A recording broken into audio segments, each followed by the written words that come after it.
What is happening out there, rotoscouts baseball fans? Welcome to the Monday show, gang. Kicking off the week with an interesting slate, I think. Should be a good one to talk about. Feeling it already. Haven't talked too much in the last 24 hours, but the voice is feeling a little bit harsh already.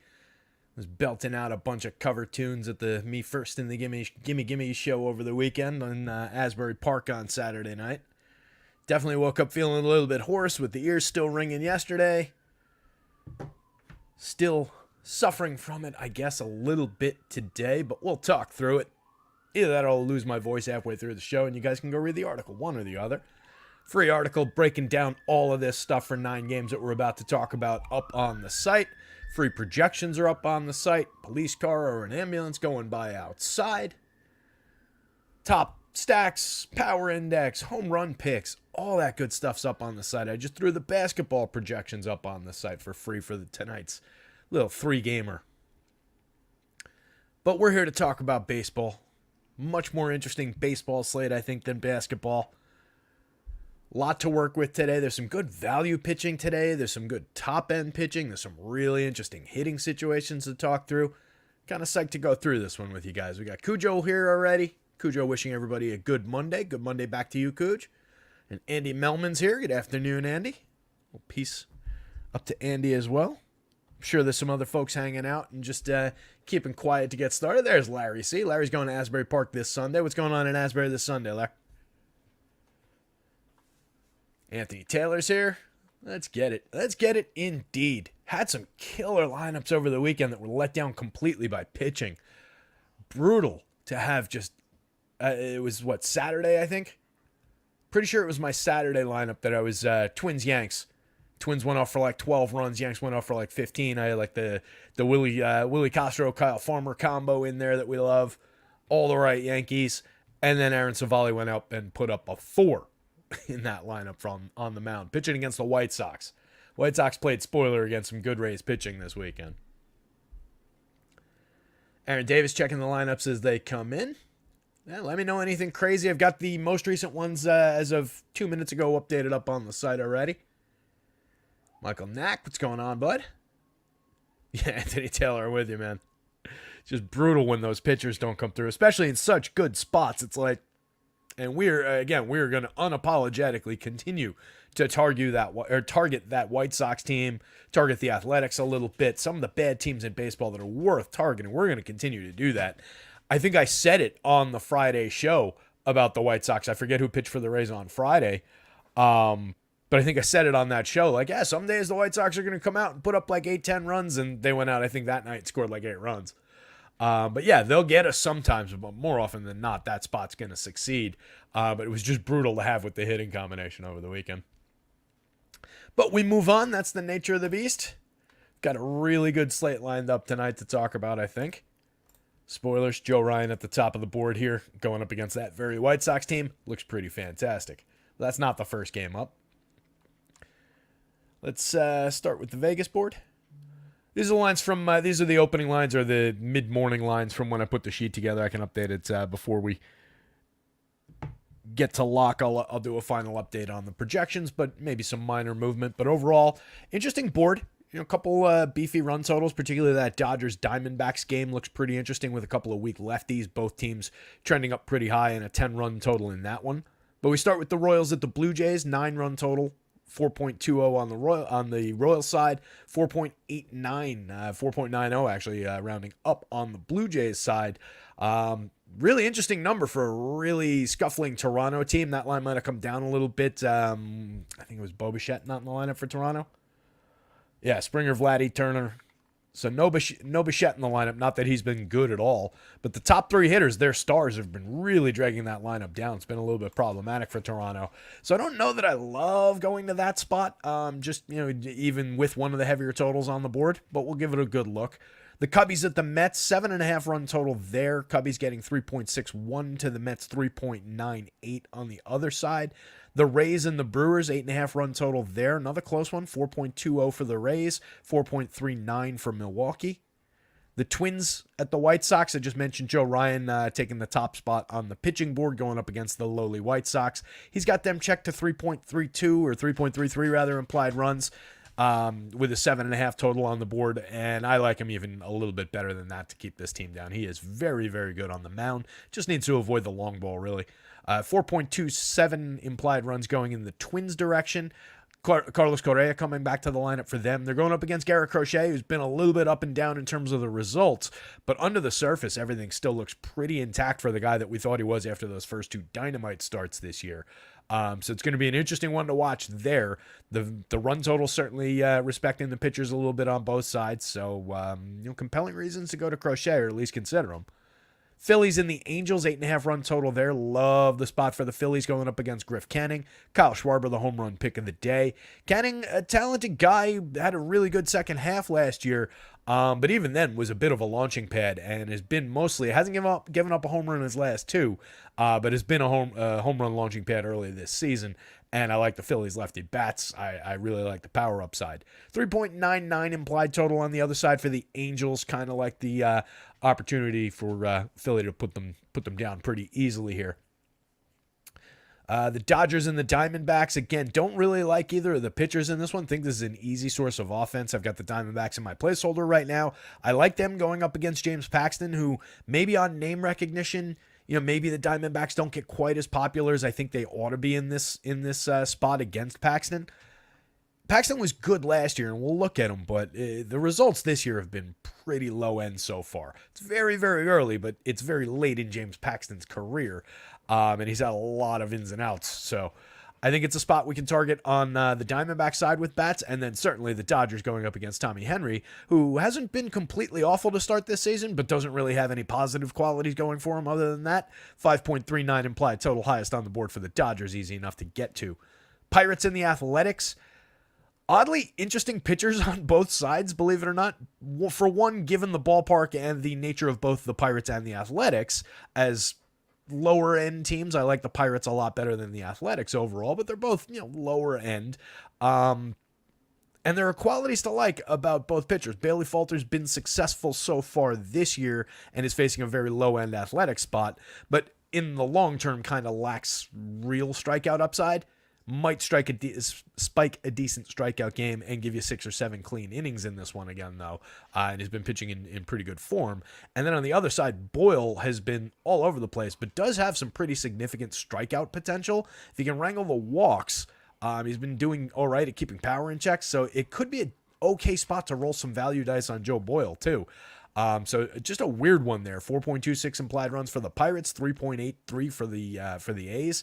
Nothing really threatening in terms of the Vegas lines. You could absolutely see either one of those teams just kind of pounding on those opposing pitchers by the same token, though. So I think it's just kind of a 4-corner spot. All those things are on the board. You can get value bats on either of those teams going up against, middling to bad pitching. Or you could argue it the other way, that the middling to bad pitchers are facing really bad lineups, and there are some indicators of potential to succeed there. Another really interesting one, the Reds and the Padres. Matt Waldron, the knuckleballer, going for the Pods, facing this young, free-swinging Reds team. Even the guys who have been really productive, or guys like Will Benson who were really productive last year, their best players strike out aggressively, 30+% up and down the board for the Reds. It's a really interesting spot when you consider throwing those kids who, by and large, probably have not seen at least a major league caliber knuckleball. It just makes it really interesting. We just saw Waldron succeed with the knuckler in Coors Field, which absolutely shocked me. So I kind of think that's an interesting spot for him. There's just a lot of value on the board, so I don't know if you need to roll those dice, but I do think it's there. And then Nick Lodolo on the other side, drawing pretty strong projections going up against the Pods. Pretty high-end potential starter there.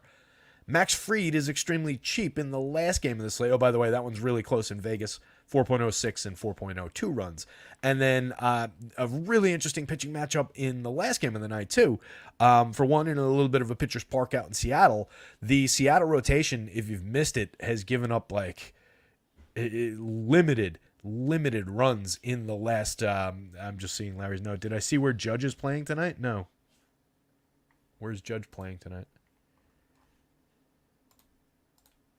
You threw me there. What are you asking? Where's Judge playing tonight? Left. He's playing left. Interesting. I think you're going to say first base or something really weird. What do they have? Grisham in center? It's a weird configuration with Judging in left. I don't really.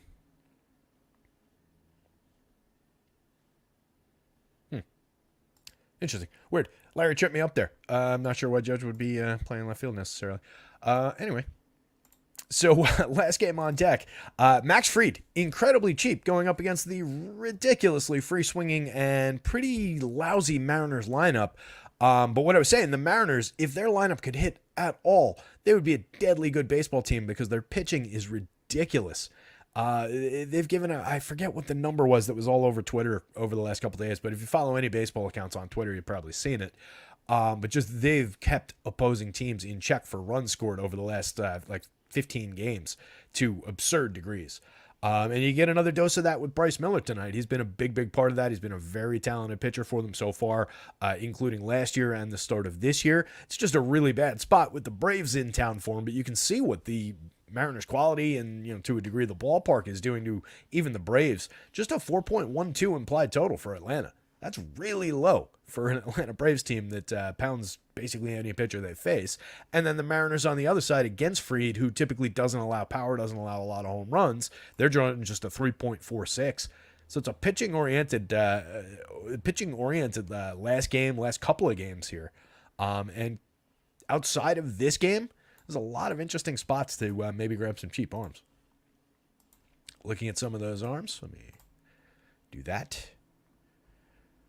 So, Mr. Ryan, justifiably at the very top of the board at 10-9 and 10-4 on both sites, drawing a monster projection against that lousy White Sox team for good cause. He's an excellent pitcher. But this is what I was talking about with Max Fried. 7,800 on FanDuel, 8,700 on DraftKings, getting no respect for the 9-inning complete game shutout that he threw against the Marlins in his last start. It was kind of like a return to form for Max Fried. Wasn't out to a great start overall for his season, but he has got a long track record of success. I have no issues going to Max Fried against this Mariners team, this struggling Mariners lineup at these prices. I think that's a dynamite spot. Nick Lodolo, as I mentioned, projects out really well. He's very expensive, though, and going up against a fairly quality Padres lineup. 10-6 is a little bit difficult to swallow on FanDuel. 9,800 is a little better on the DraftKings slate. Similar for Christopher Sanchez. 9,500 seems a little bit high on FanDuel, but I think it's very playable. 8,400, I like it quite a bit on DraftKings. A lot of success potentially against that scuffling Angels team, another team we can definitely target throughout the year. A lot of strikeouts. There's one guy named Mike Trout who's hitting leadoff now and either leads the league or is tied for the league lead with 10 home runs. And outside of that guy and maybe some Taylor Ward, there's not a lot to worry about in that lineup. So I could see Sanchez succeeding for both prices, but at the 8,400 on DraftKings is very interesting. Bailey Falter. You can see it, drawing a very good projection against this Oakland lineup. Had a really successful last outing. Is not a great strikeout pitcher, but 2 years ago did have a 4% strikeout rate. 8,800 and 6,500. I think he is a very strong bargain bin option on DraftKings, and I do think he's playable on FanDuel at that price. I think he's got a reasonable path to success. 6 innings, a quality start, handful of strikeouts. Maybe he gets dinged for some runs. Like I said in just a minute ago going through the run board, though, I definitely would hedge any big position on a pitcher like Falter, or on the other side, if you manage to take Joe Boyle, I would definitely hedge with some stacks from the other teams, because I could see both of these teams, the Pirates and the Athletics, succeeding against these pitchers as well. Ryan Pepiot, love the pitcher, don't really love the price. 10-4 feels a little bit high on FanDuel. Projects out good, not great, and I think he should be a little bit cheaper. Put him at the DraftKings price on FanDuel, put him at 86 on DraftKings, and we're all right. But I think he's playable. On the DraftKings board, I definitely think you can consider him in the SP1 mix. It's just, I greatly prefer Max Fried. I probably prefer Sanchez against the Angels for 84. It's just a tougher fit for Pepiot, but very good talent. High-end pitcher against a middling Brewers lineup. Garrett Crochet, has been problematic in his last few after that dynamite start. But again, it's a lot of results-based stuff. If we look at the underlying metrics, there's some interesting things to talk about. So we'll go through it. Luis Severino out to a decent start to his season, kind of surprising. 9,000 on FanDuel, 8,200. This plays a lot better than he does at the 9,000 price. And it's similar for Bryce Miller at 10-2 against Atlanta. I don't need to pay 10-2 to get to a 25 projection as like the high side against an Atlanta lineup. At 89 on DraftKings, maybe you can mix him in a little bit. I think he's probably going to be pretty low owned, and he's a very talented guy. So it wouldn't completely shock me if he went out and equaled a Joe Ryan start, even against the Braves. He's got that potential. So for 89, I think you can roll those dice a little bit more, particularly if he's low owned. You're just buying into an opportunity. Boyle's got some strikeout upside, but a major problem with walks. He's been giving up runs. He hasn't been good in any way, but if you can find some success, limit the walks a little bit, there's an opportunity against this Pirates team. Jonathan Bolin projects out okay for just 6,000 on the DraftKings slate. He's not on the FanDuel slate at all. Some success at the AAA level. He's an older, I think he's 27 years old. He was pitching at AAA to start the season. Getting a shot here just against a really diminished Toronto lineup. It's not one I'm going to sell all that hard because I really don't know the pitcher. But given where he projects in that bargain bin for 6,000, he's one of many potentially effective options from that level, let's say. Jameson Taillon, 7,500 going up against the Mets. 93 is just a broken price for him on FanDuel. At 75, if you're a Taillon fan, if you're a Dennis Forgy, XX Cubs fan out there, and you want to roll with your guy Taillon here, more power to you. 7,500 is not a bad price for him on DraftKings. I could see him succeeding against the limited Mets team at that price. This just makes no sense. I do not know how FanDuel arrived at a $9,300 price for Taillon here. James Paxton, I don't really like. Arizona leading the league in WRC plus against left-handed pitching as a team so far this year, and just very good in general. And Paxton again has not been all that good. 7,200, 7,900 across sites. Griff Canning, I'm targeting with bats. 6,200, 6,300. There's a good pitcher in there somewhere, but we haven't seen him yet this year, and I think it's just a great spot to throw Philly bats at him. Waldron, I do think is interesting, particularly at 68 on the DraftKings board. Doesn't really come through in projections because it's a knuckleballer, so it's a little bit difficult to gauge. Projection-wise, but I could see some swing and miss and some frustrated Reds hitters. It's another spot I would definitely hedge if I rostered any kind of big share of it. Jadiel Rodriguez, I think he's a talented guy. I just don't think we're getting the innings. Bryce Wilson and Tommy Henry are no thank yous. So there's a little slate preview breakdown, and we'll do it all over again, starting with this one. Let's see what's going on in the chat real quick. Dennis pointing out Paxton walked 8 in one of those starts. Yeesh. Fanatic still likes Crochet. I think will be low owned. Yeah, I think that's going to be a low owned opportunity with pretty significant strikeout upside.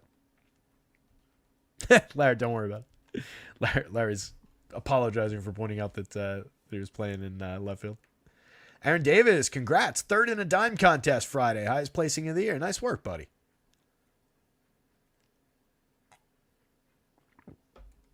Yeah, we've had some successes in the chat. Dennis, if you weren't here the other day, I shouted out your success that you posted late last week. As I said that day, I think it was on a slate that we didn't even project at the site, and I know we didn't do a show for, but congrats either way, buddy. Dennis doesn't play the Cubs' shitty pitchers yet. Taillon definitely falls into that bucket. So let's get this thing over here. Pull these up. Starting with Jadiel Rodriguez, the issue there, I think, again, is just depth. Hasn't pitched in the 5th inning yet. He's made 3 starts, 3 2/3, 4 innings, 4 innings. Seems like they're just kind of aiming to keep him around there. They had somebody listed as a probable bulk reliever. I think it just kind of chops the opportunity in half. 7,000 on DraftKings. I could see him striking out enough of these Royals to get there. Not that they're a high strikeout bunch, just 17% overall. But he does have that knack. 10.5% swinging strike rate, a 28.6% CSW, 28.9% strikeouts in his 11 2/3. That was 6 strikeouts in the first game in 3 2/3 against Colorado, then 7 strikeouts against the similarly low strikeout Padres team. But then he did face this Royals team and struck out only 2 in 4 innings, gave up 3 earned runs on 6 hits in a game last week. So I think we're looking at, upside to 4 innings, 6, 7 strikeouts, downside to that game from last week with not much in between. Just doesn't really seem like it's all that interesting, all that on the board for me. I'm seeing a little bit of power in the model on the Kansas City side. They've really cooled a little bit after their hot start, though. You can see now only 3 guys above average for WRC plus in that lineup. It is their probably 3 best hitters in Bobby Witt, Vinny Pasquantino, and Salvador Perez, so that's where you want to be. But a big dip so far from MJ. Hasn't hit for power. Nelson Velasquez is dipped as well. He's only got 2 home runs on the season in 82 WRC plus. MJ's down to 87. He's got 4 homers, still maintaining a 207 ISO, and the premium contact is still pretty good. The strikeouts aren't egregiously bad, but just 195, 275, 402, and again 13% worse than average for run creation. Adam Frazier below the Mendoza line, a 64 WRC plus, no power, no speed. Michael Massey, a lefty bat that, I'm on the record as liking his ability to hit the ball hard, but he hasn't really done much in his 24 plate appearances.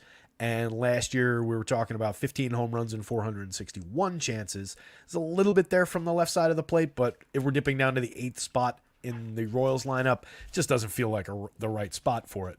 Kyle Isbell, kind of a nothing factor in the bottom spot. He does have 2 home runs, 3 stolen bases, and 81 plate appearances, but just a 64 WRC plus, just getting on base a quarter of the time. 2,800, 2,300 in the outfield. Maybe if he was like a second base option, like if he had Adam Frazier's positioning. His talent with Adam Frazier's positioning might be a little bit more interesting. If you are stacking these guys, Michael Garcia is still a weird fit in the leadoff spot, up to 223 in the average department, but still sitting at 276 on base. 4 homers, 7 steals is interesting, but just a 161 ISO and 83 WRC plus. Hitting the ball very hard. I just continue to think he's more a 5 hitter than he is a leadoff man. Why Bobby Witt wouldn't be in the leadoff spot really kind of defies logic with this lineup. 308, 349, 547 over 126 plate appearances, 4 homers, 8 steals. Last year was tremendous, 276, 319, 495, a 115 WRC plus, 30 homers, 49 steals. If he's going to get on base at this kind of a rate, he's going to do even better than that year from last year, and you could put him in the leadoff spot. Pasquantino, just 217, 327, 402, 185 ISO, 4 home runs, a 107 WRC plus, totally playable, very solid 45.1% hard hit rate in the small sample, was 40 plus in the very good contact profile 2 years ago. And again, as I've said a few times already, this kind of contact with that kind of strikeout rate, when you're putting bat on ball that frequently, it's going to lead to something. So we've gotten him a little bit for power so far, but I think we're going to get more doubles, more average out of him. I think things trend upward for Pasquantino. He's very cheap, 4,600, 2,800. He's easy to get to at first base if you're going to this team. You get Sal Perez, 4,700. He's been the best Royals bat so far, 7 home runs this season, a 177 WRC plus, a 252 ISO, 7 home runs. He's mashing like Sal Perez from a couple years ago when he hit 48 homers. So, I do still like MJ and Nelson down here, the lefty-righty power combo in the heart of the lineup. They're very cheap. They're easy to get to, and there's any given slate home run upside for those guys. It's just kind of a little bit limited at the top by Yadiel's talent over the first 3, 4, 5 innings, whatever he gets. And then a little bit limited for quality at the bottom of the lineup where all these guys aren't connecting on a regular basis for sequencing, for run creation, keeping the lineup turning over. So it's a challenging stack to get to. Jonathan Bolin, I mentioned, was pitching at age 27 to open the season in AAA. Worked 21 innings over 4 starts. Had a 2.57 ERA with a 3.80 xFIP. And I thought I put the strikeout numbers in here. 9.0 K per 9. I didn't put the strikeout rate numbers in here. I typically prefer to go by rate rather than Ks per 9, but 9.0 Ks per 9, 2.14 walks per 9. He's thrown 3 innings at the major league level. He gave up a home run, and it's in the article. Gave up a home run, I think just the 1 run, and like 5 hits to 14 hitters or something along those lines. So not a lot of track record with Jonathan Bolin here. 6,000 on DraftKings. You're just kind of relying on the idea that the Blue Jays haven't been good this year and that he's maybe an okay pitcher. He seems like a quad A type guy, one of those guys that's just kind of stuck on talent between AAA level and major league level. Last year at age 26, he made 12 starts in AAA through 67 innings, had a 5.24 ERA with a 5.34 xFIP. In AA as a 26-year-old over 35 innings in 9 starts, he had a 7.2 ERA but a 3.93 xFIP. So we're not dealing with a high-end starter here. Projects out okay, especially for just 6,000. You don't have him at all on FanDuel. No Bo Bichette in the lineup. You've got George Springer at a 94 WRC plus, just slashing 219, 311, 343 with 3 homers, 3 steals. Vladdy at just 218, 323, 336, and a 98 WRC plus. And then Bichette was the third man in the group that was he was even worse than these two. Now you get Justin Turner hitting third. He's been their best hitter of the season, but you can't stack those guys together on DraftKings still because they both play first base. Dalton Varsho has been mashing somewhat, 267 ISO, 6 home runs, but just 233, 3,500.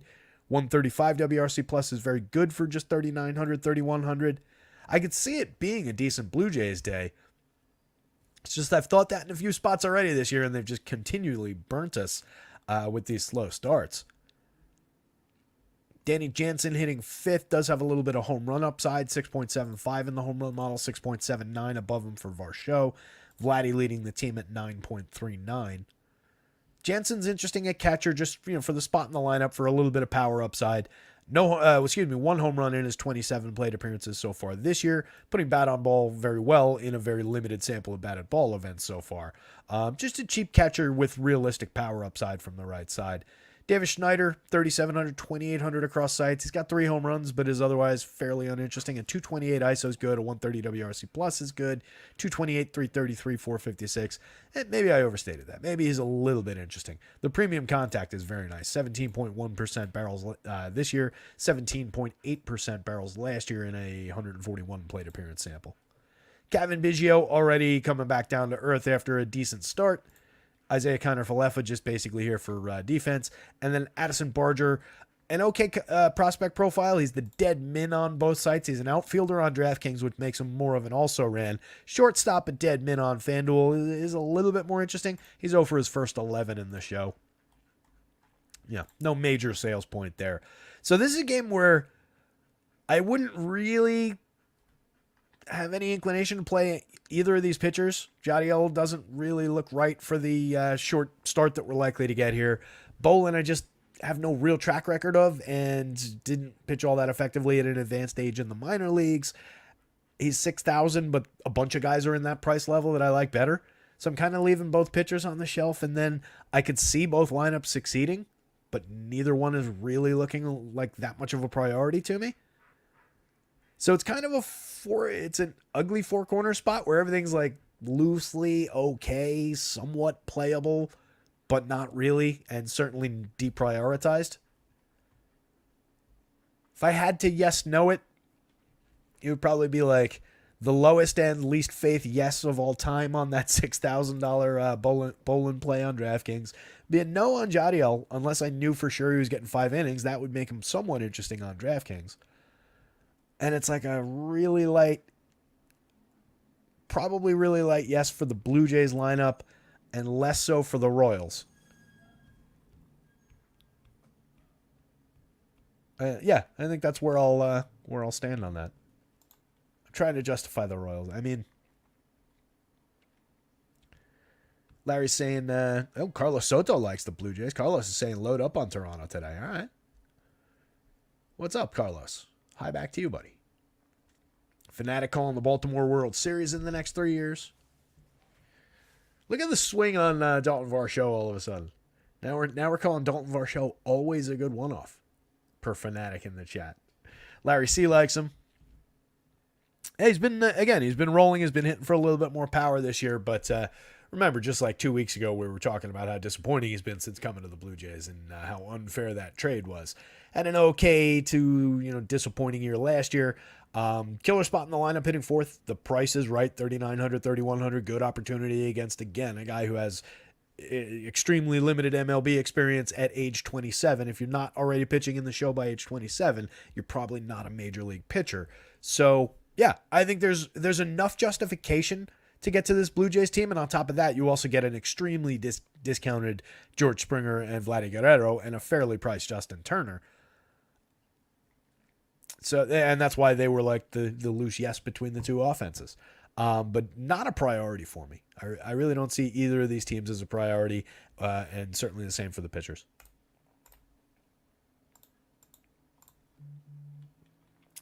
Cubbies and the Mets. We have the Cubs lineup.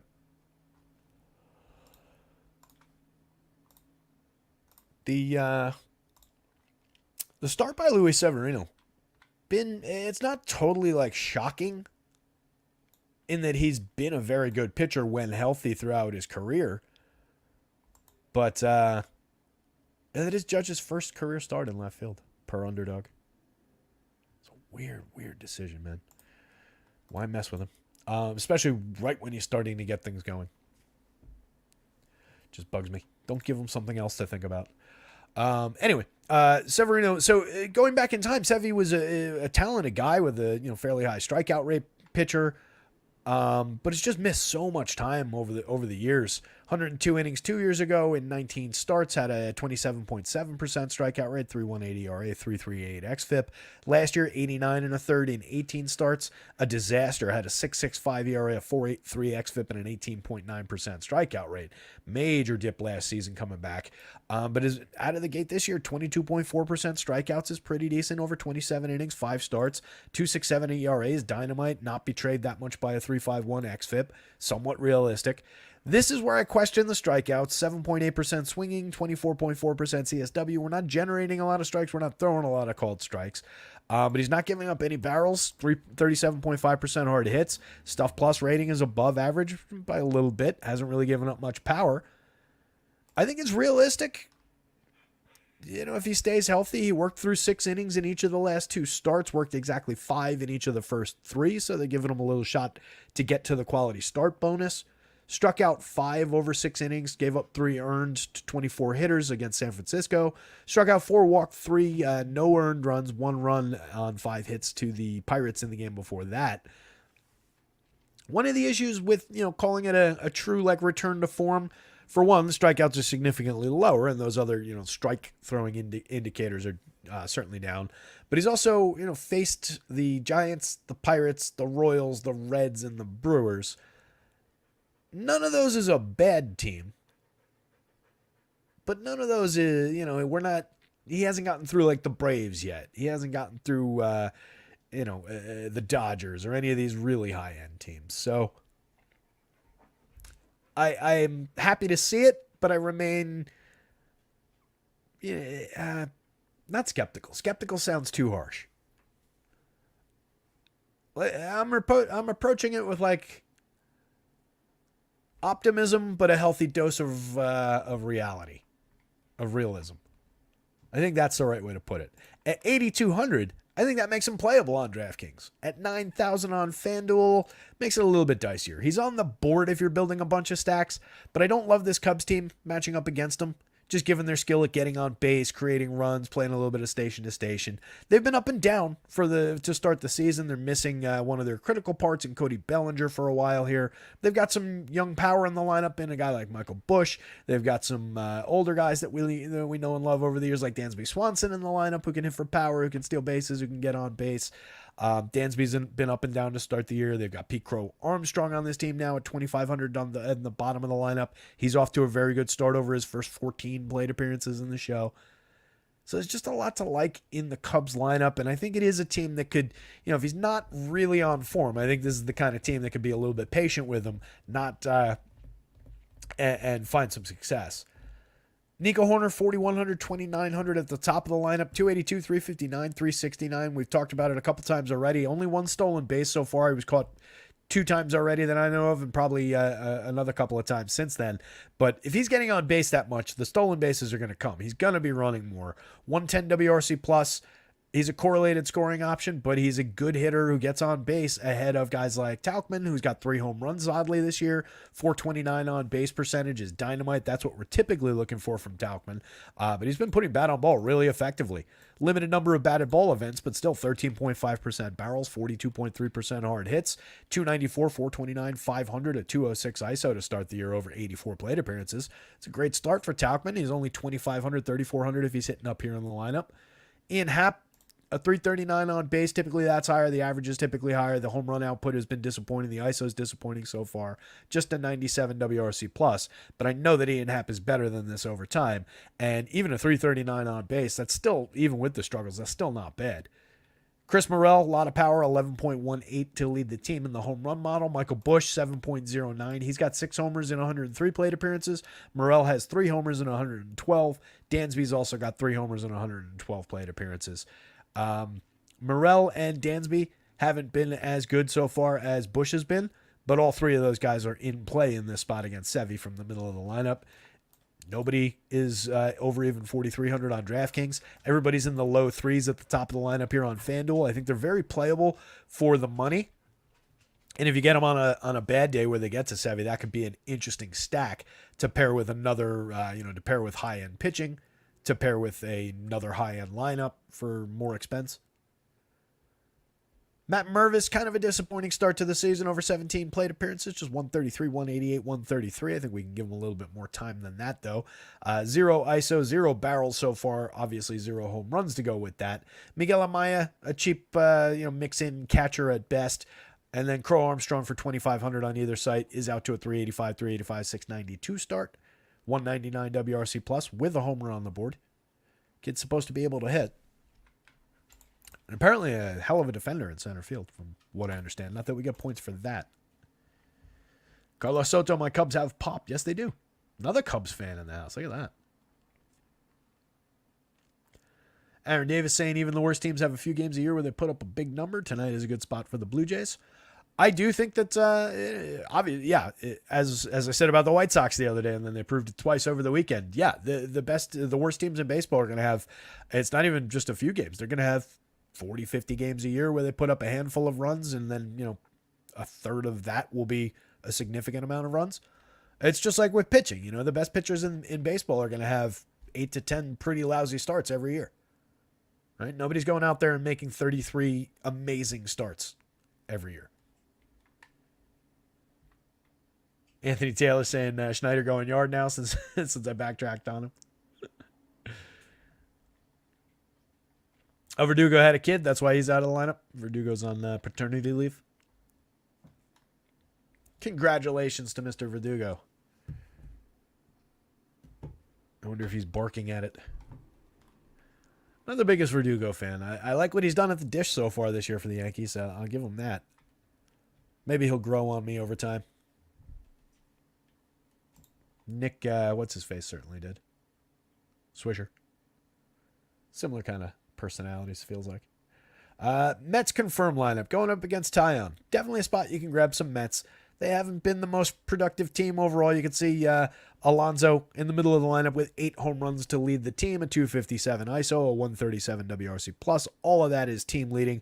Ignore the Mark Vientos 535 WRC plus, obviously. That comes in 4 plate appearances. I didn't know it. It's him sneaking into the lineup. But he is an interesting hitter down there. We'll get to that in a sec. But it's the usual top end for the Mets with Nimmo, Lindor, and Alonso. They added JD Martinez to the lineup late last week. He's got 9 plate appearances so far. And, just in case you forgot, JD Martinez did come back and hit 33 home runs, 271, 321, 572 with a 301 ISO for the season last year, over 479 plate appearances. So rumors of his demise from 2 years ago when he hit only 16, had a 174 ISO, still a 119 WRC plus though, in 596 plate appearances, greatly exaggerated. So another power threat joining the lineup for the Mets is interesting here. And you get power from Mark Vientos as well, or at least the potential, the idea of power. He's got a home run on the board in his 4 plate appearances. Looks like he went 3 for 4 at some point over the weekend, I would guess. Didn't realize he was with the team. 9 home runs in 233 last year was disappointing. Just 1 home run and a cup of coffee in 41 plate appearances year before. But this was a disappointment. He was supposed to kind of be here by now and ended up needing a little bit more seasoning. But if he gets to the level he was once expected to get to, could be an interesting bat to have later in this lineup from the right side of the plate. And Taillon certainly gettable for home run power. Last year, a 4.12% home run rate on 10.7% barrels over 29 starts. So you could see some home run upside from the Mets. You could see some fireworks in this one. Could be fireworks on both sides. Again, the Cubbies do have some power. Several of these guys, not at the magic number, but within range, the upper half of the board. And then Chris Morel over the magic number. Jeff McNeil, I don't really like that much. Tyrone Taylor, an interesting enough bat. I'm probably skipping McNeil for Taylor in Met stacks if I'm down in this part of the lineup. 2,900, 2,700. Taylor's good, 293, 323, 448 this season. Creating runs 18% better than average with 2 homers, 2 steals, and only 63 plate appearances. But he's been a frisky bat over time. 10 home runs in 243 with 9 steals last year, a 212 ISO. Year before, 17 home runs in 405 plate appearances with a 209 ISO. Typically, we used to look for lefties on the mound to work him in as like a cheap platoon kind of an option. But he's got realistic power, a little bit of speed. Harrison Bader, not a big fan. Tomas Nido, mostly here for defense at the bottom of the lineup. So like mix and match parts for these two. McNeil, kind of a mix and match part. I would have had Vientos or Taylor in that spot with McNeil down here, but they're probably looking to have him get on base ahead of a little bit of pop there. So if you're prioritizing Mets, it's like 1, 2, 3, 4, something like that in that order. Francisco Lindor still stuck at 202, 290, 376, just a 93 WRC plus. Does have 5 homers, 3 steals, was a 30-30 star throughout his career. 202, 358, 323 for Brendan Nimmo. The on base is keeping Nimmo alive. Just 2 home runs, 2 steals, but a 108 WRC plus still. And the front end of the triple slash will correct itself. The power will arrive at some point. Nimmo's a decent mid-range power hitter. Alonso for just 55 on DraftKings, 3,600. He could be higher priced. He's got 8 home runs at 257 ISO. So it's Sevy, yes, on DraftKings for the 82. I think you can play that as a reasonably priced starter. Probably not the highest owned guy by any means, but I don't think he'll be publicly all that popular either. I think you can play Cubs bats on the other side against him. And then I think you can play Mets bats against Taillon with, bordering on a little bit of enthusiasm for the Mets against Taillon. Wasn't my go-to. It's not my placeholder lineup, but I could see the Mets succeeding in this spot. It's just oftentimes when you see the Mets succeeding is when they start to fail. Swish definitely was an acquired taste. Yeah, Swish was in the Moneyball draft. I've seen that movie umpteen times.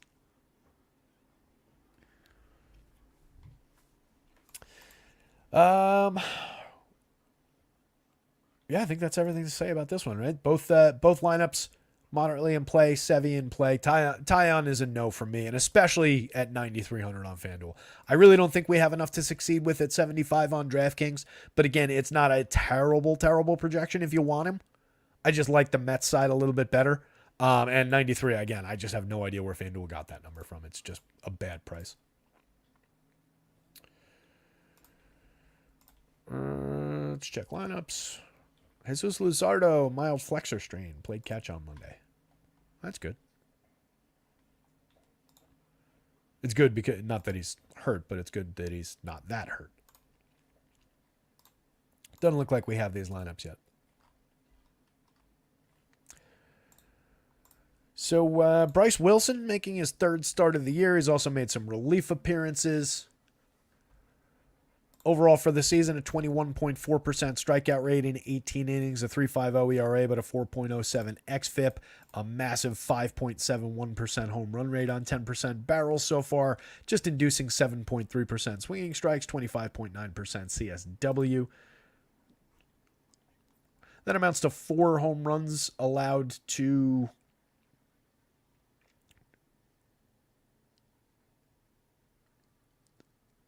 70 hitters.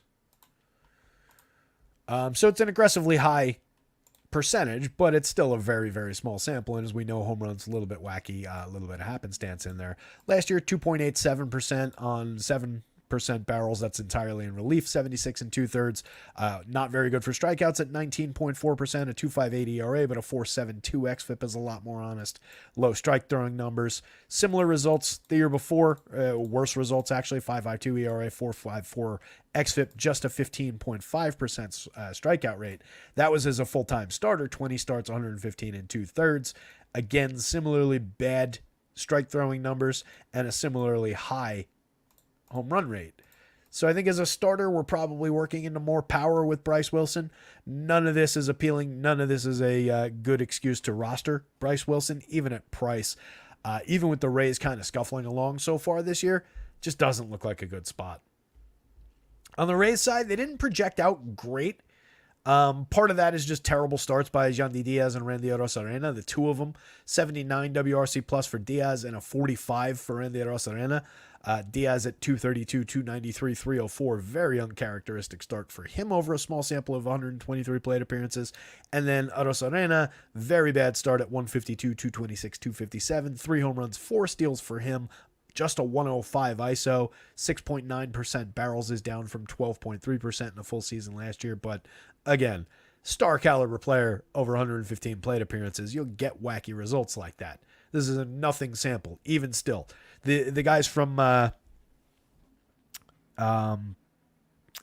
of the projections organizations, I forget which one, tweeted out a thing the other day saying, yeah, to put in perspective how much April numbers matter, the ideal mix over the last, and it was like 10 seasons or whatever, I think it was Zips, based on Zips projections from the beginning of the season versus April performance, the ideal would mix to get an accurate number would be 94% Zips original projections, 6% April performance.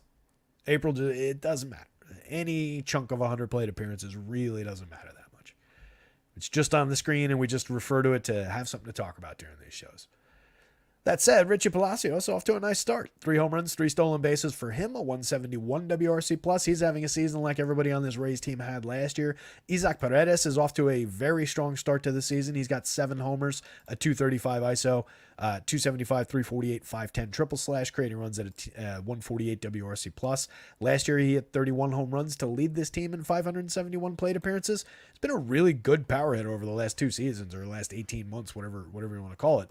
3,300 at third base and first base on FanDuel, 4,800 at third base on DraftKings.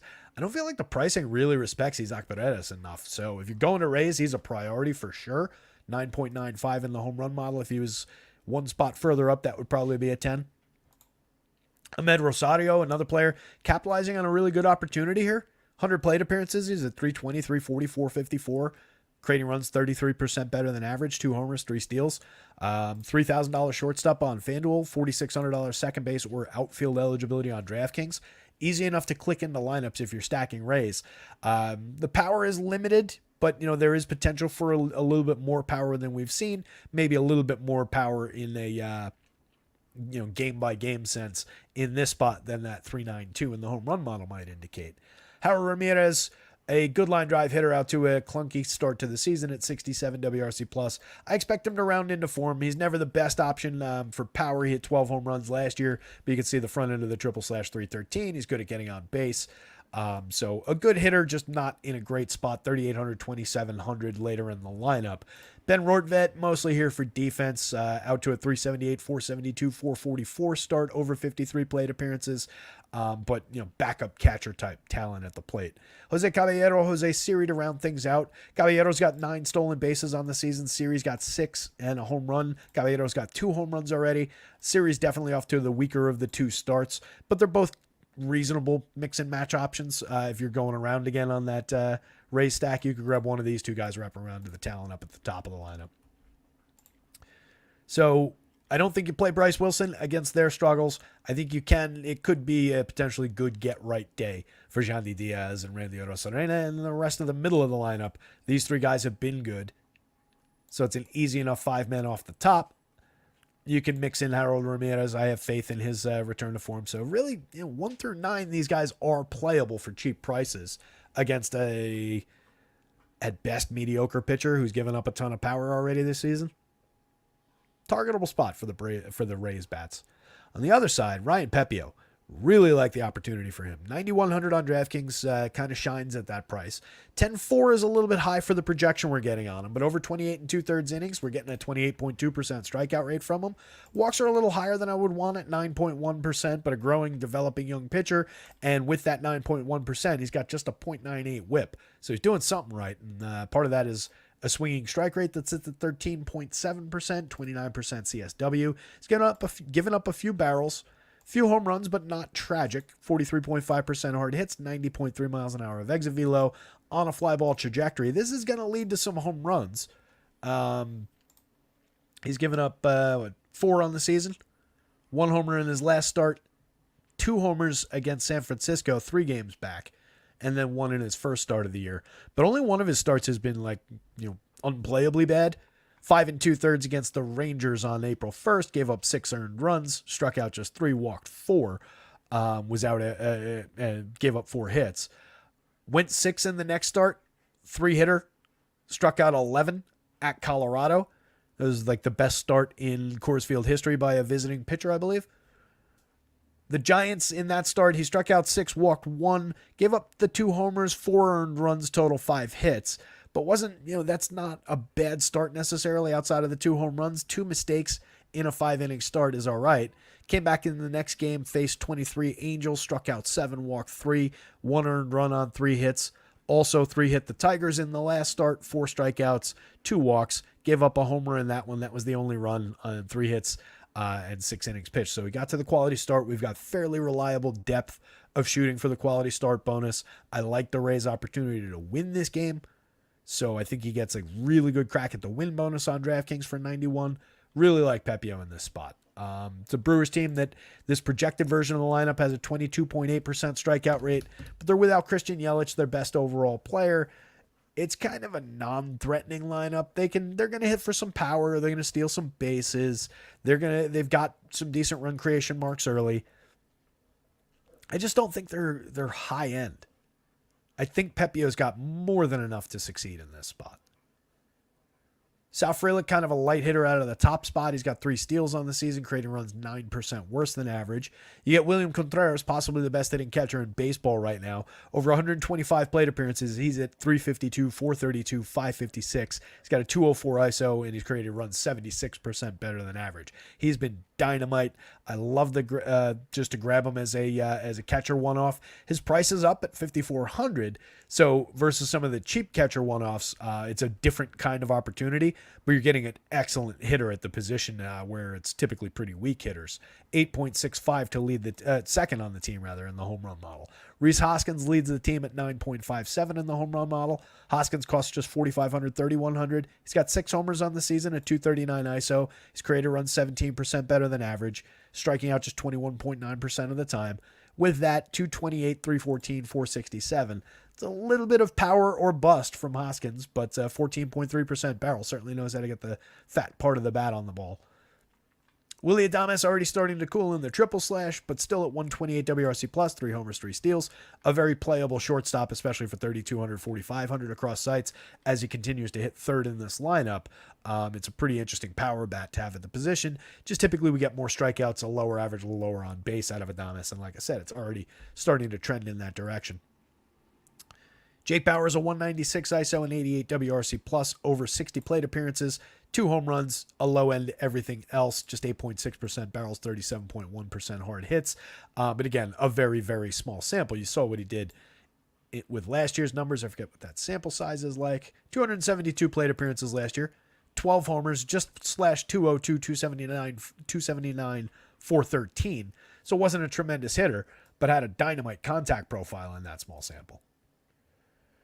Blake Perkins, I've mentioned him a few times, former second-round pick, just 27 years old. It's, we're on the back end of the, post-hype even level of the, once you're out of being a hyped prospect, then you're working things out, then you're a failure, then you're back in the minors, then you bounce around teams or whatever. But Perkins has succeeded in a few different spots where he's gotten an opportunity for 85, 100 plate appearances. And this is one of those chunks, over 85 plate appearances this year at 4,000, 3,300 in the outfield, sitting at 296, 412, 465 with 3 homers, 2 stolen bases, creating runs 51% better than average.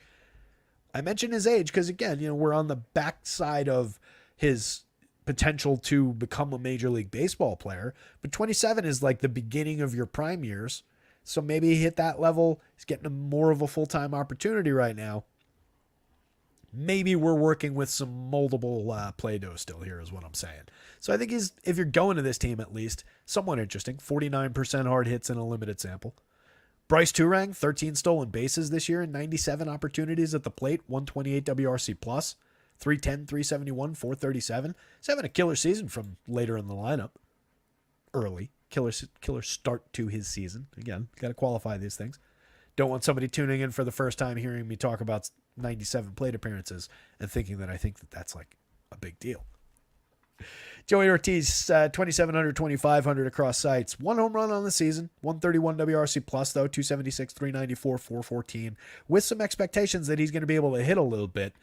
Not uninteresting if you're stacking Brewers, but certainly a low priority at the bottom of the lineup. And then Jackson Chourio, 33% strikeouts, 4 home runs, 4 steals, but 207, 253, 359, and 30% worse than average creating runs over his first 100 Major League plate appearances. Kid is going to be a star one day on talent, or very likely to be. But right now, we're just dealing with a scuffling young player trying to find his footing. So Wilson is a big no. Pepio's a yes. Rays bats are a yes, with some tempered enthusiasm, but I think it's like a yes with some good dollar salary-based upside. I think there's enough talent in this team, and they're low-priced enough, especially looking at those FanDuel numbers. There's a lot of really low FanDuel prices there. So I think the Rays are at least interesting here, but they've been disappointing so far this year. And then the Brewer side is on the board, but not a priority, and I'd rather have the Pepio side of that.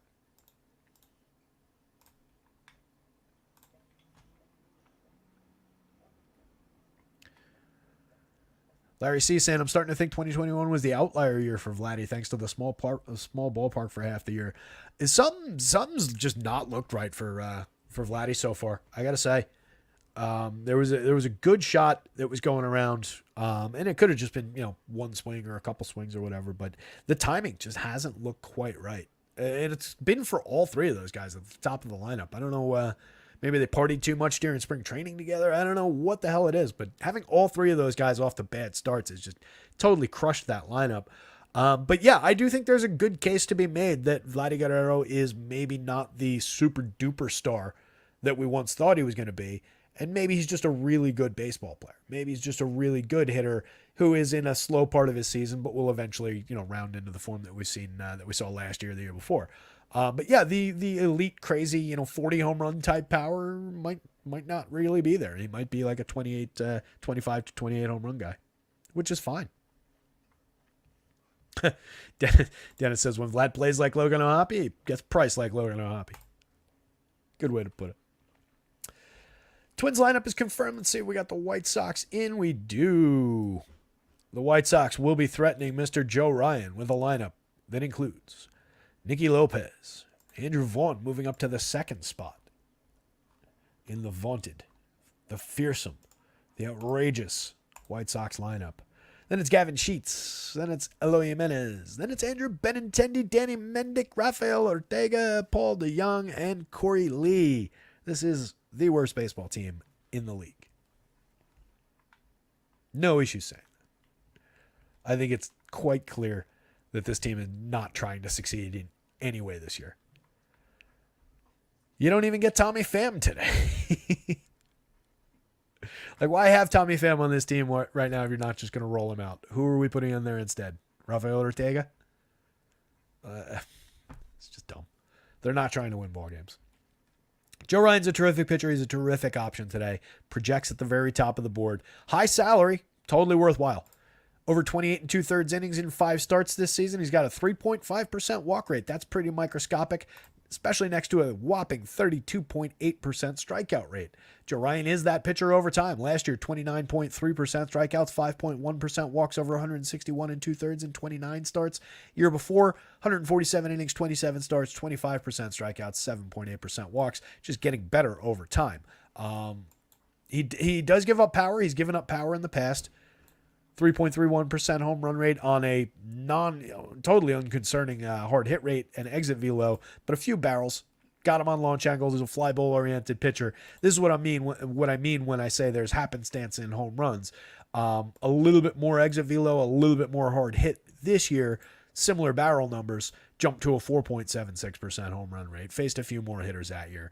This year we're kind of in like this territory.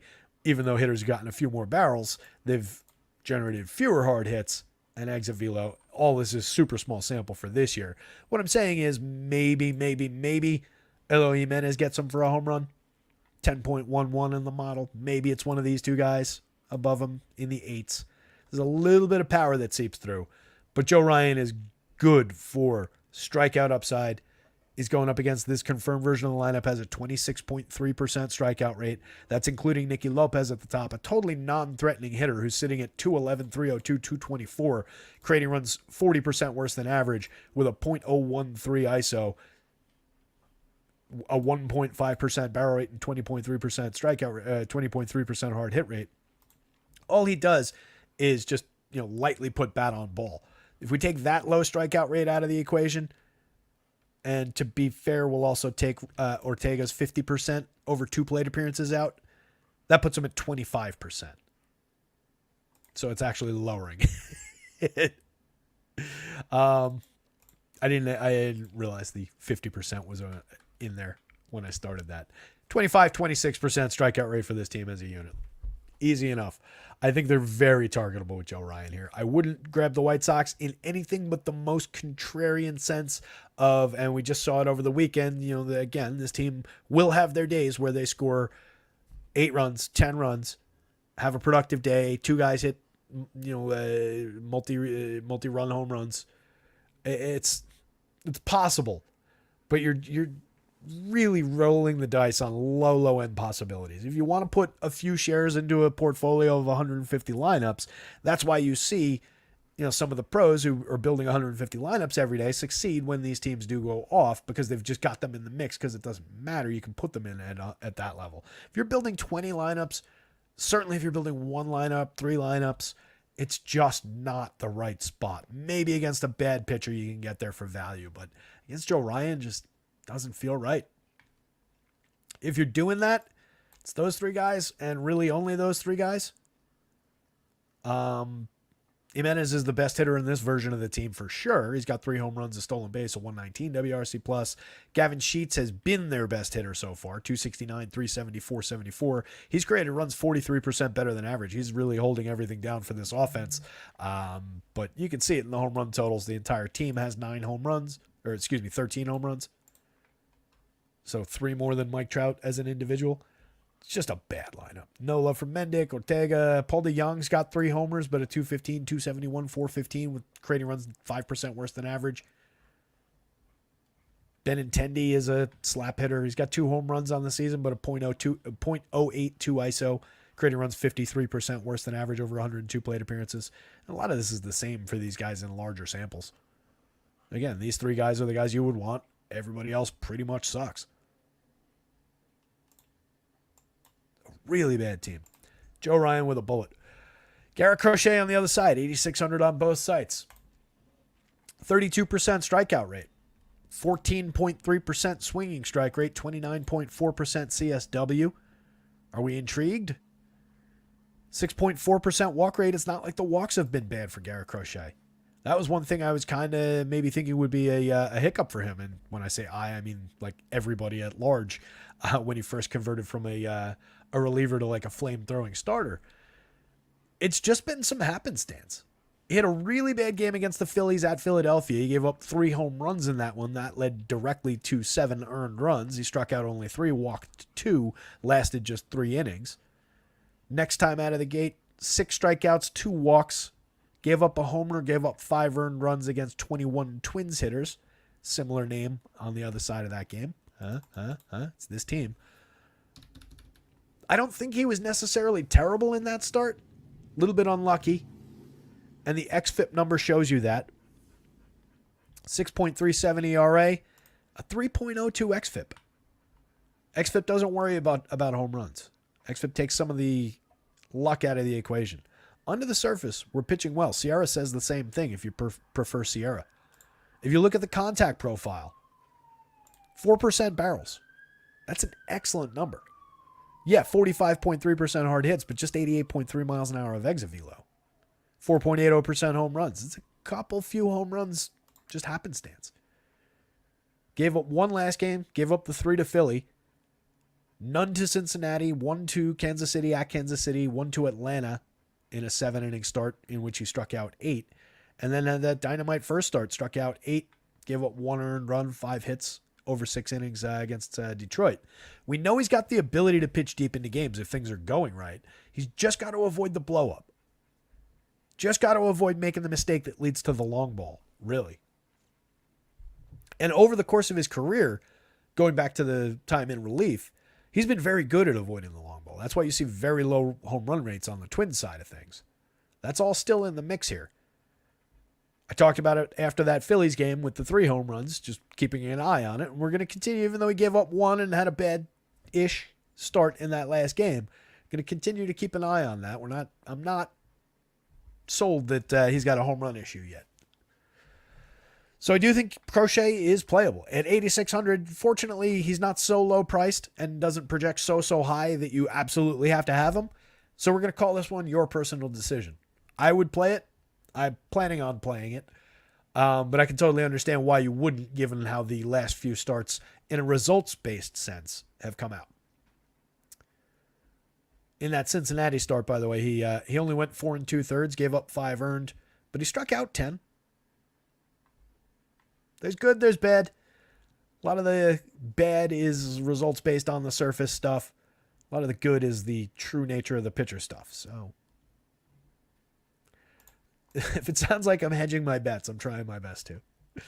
On the Twins side, I do think you should probably hedge your bets. If you take some Garrett Crochet shares, probably take a few shares of Twins as well.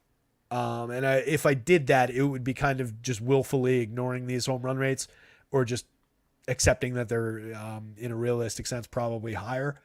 If you're thinking that Crochet is not necessarily all that good. Getting Carlos Correa back in the lineup should be a boost to this team. Over 44 plate appearances, he was off to a pretty good start. 306, 432, 444 with a 162 WRC plus and a home run. Very limited sample, but he had a 48.2% hard hit rate in that stretch. His contact profile has never really abandoned him. Rough year last year, but a long track record of success. So I think Carlos Correa coming back is a boost. Ryan Jeffers is a dynamite catcher one-off option for 4,200 in the leadoff spot. He's got power. He's hitting the ball really well over 97 opportunities, 5 home runs so far, 305, 392, 561, a 256 ISO, creating runs 73% better than average, only striking out 17.5% of the time. That's down from 27.8% last year. I don't know if that's a major step forward. I haven't looked at it, but now that I've noticed it, I'll try and figure out what's going on there. Could just be small sample happenstance, but that's at least interesting. Jose Miranda, 16% strikeout rate. I like Crochet to succeed against those 3 strikeout rates, and then you got some meaty ones going down the lineup for him to target. But Miranda, over 50 plate appearances, he's been interesting. 2 home runs, a stolen base, 208 ISO, 135 WRC plus. Buxton has been kind of the weak point. 244, 283, 384, a 91 WRC plus, just 1 homer, 1 steal over 92 opportunities. 4,300 is very cheap for his talent, so is 2,900. You can get 4 reasonably good hitters, or like 1, 2, 3, and just call it a day as a 3-man stack, I guess. Yeah, I was hoping for like a Max Kepler or somebody down there. It's probably just those 3, and then give or take Jose Miranda. I don't really think much of Manny Margot as a hitter. 173, 254, 250. The 59 plate appearance sample so far this year kind of backs me up on that.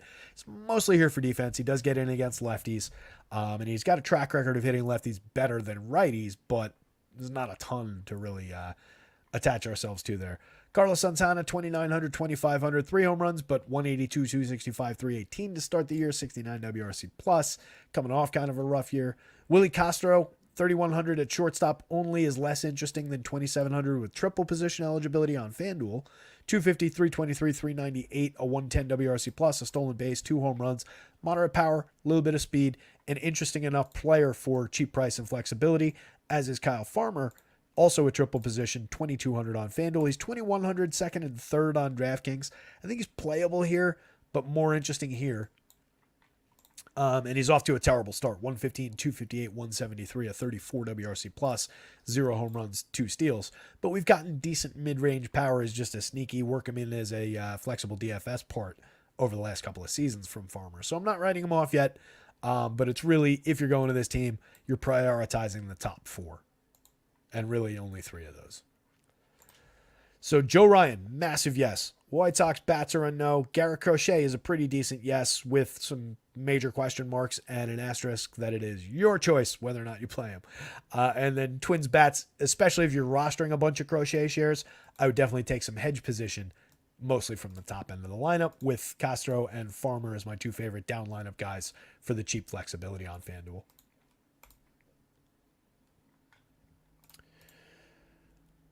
All right, this is a spot we're definitely targeting for bats, and we don't have these lineups yet. Let me see if Underdog has them.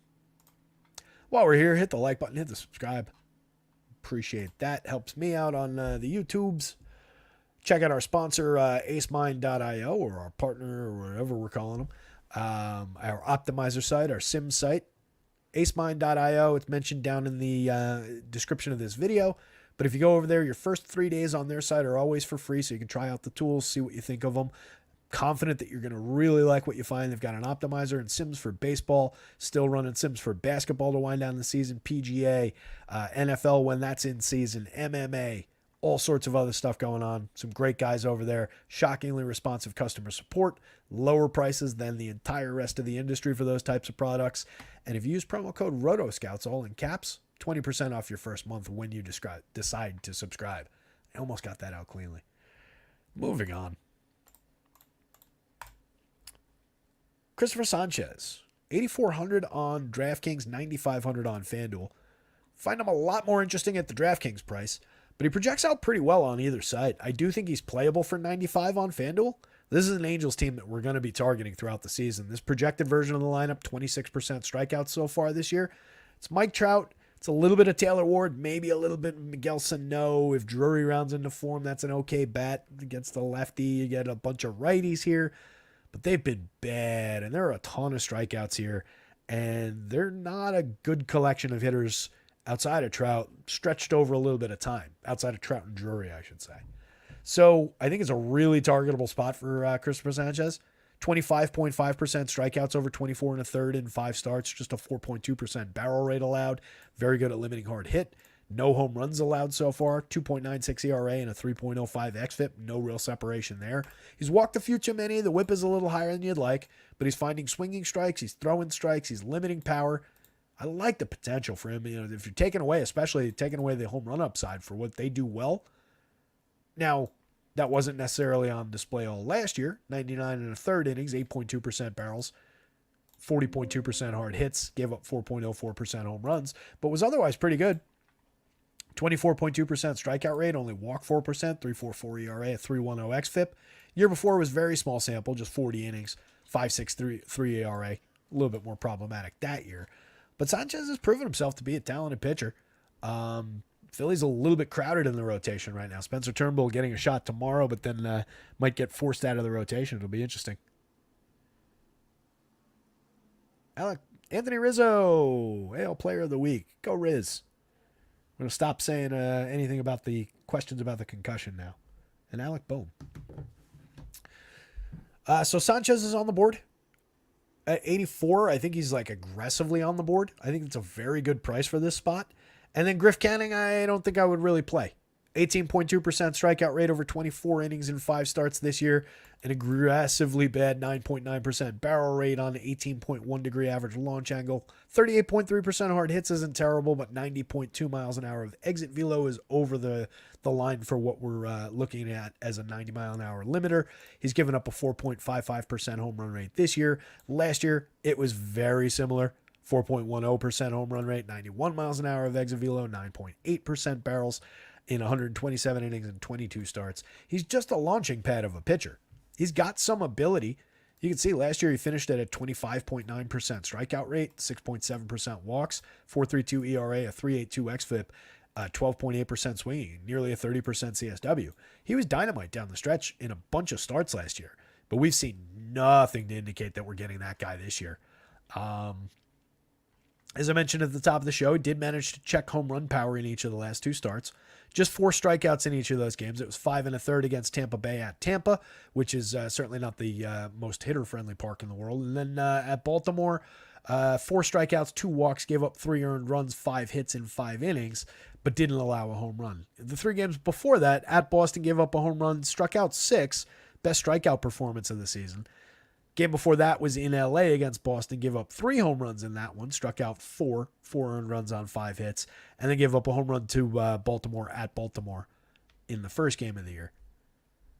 has pitched exclusively against the AL East as an AL West pitcher so far, in a little bit of a scheduling oddity. But I think there's every reason in the world to expect that this NL East team will also be able to succeed against him. Kyle Schwarber, the home run pick of the day at the top of the board. Best home run mark on the entire slate. What is this scrolling over for? Best home run mark of the entire slate at 17.23. I just took him. I think it's the third time I've taken him already this year for the home run pick. And we got one and we missed one so far. So I'll try not to take him all that frequently, but definitely one of my favorite home run hitters in the league. He's got 7 on the year, a 191 ISO. That's dipped a little bit. The premium contact has come down slightly in terms of the barrels at 13%. It was 16.4 in a full sample last year, but the hard hit is sitting at 58%. He's striking out 33.1% of the time, but I don't really care because he also walks 15% of the time. He's just put on this planet to hit home runs and draw walks. That's what Kyle Schwarber does. 5,500, 3,400. I think he's very effectively priced for the home run upside.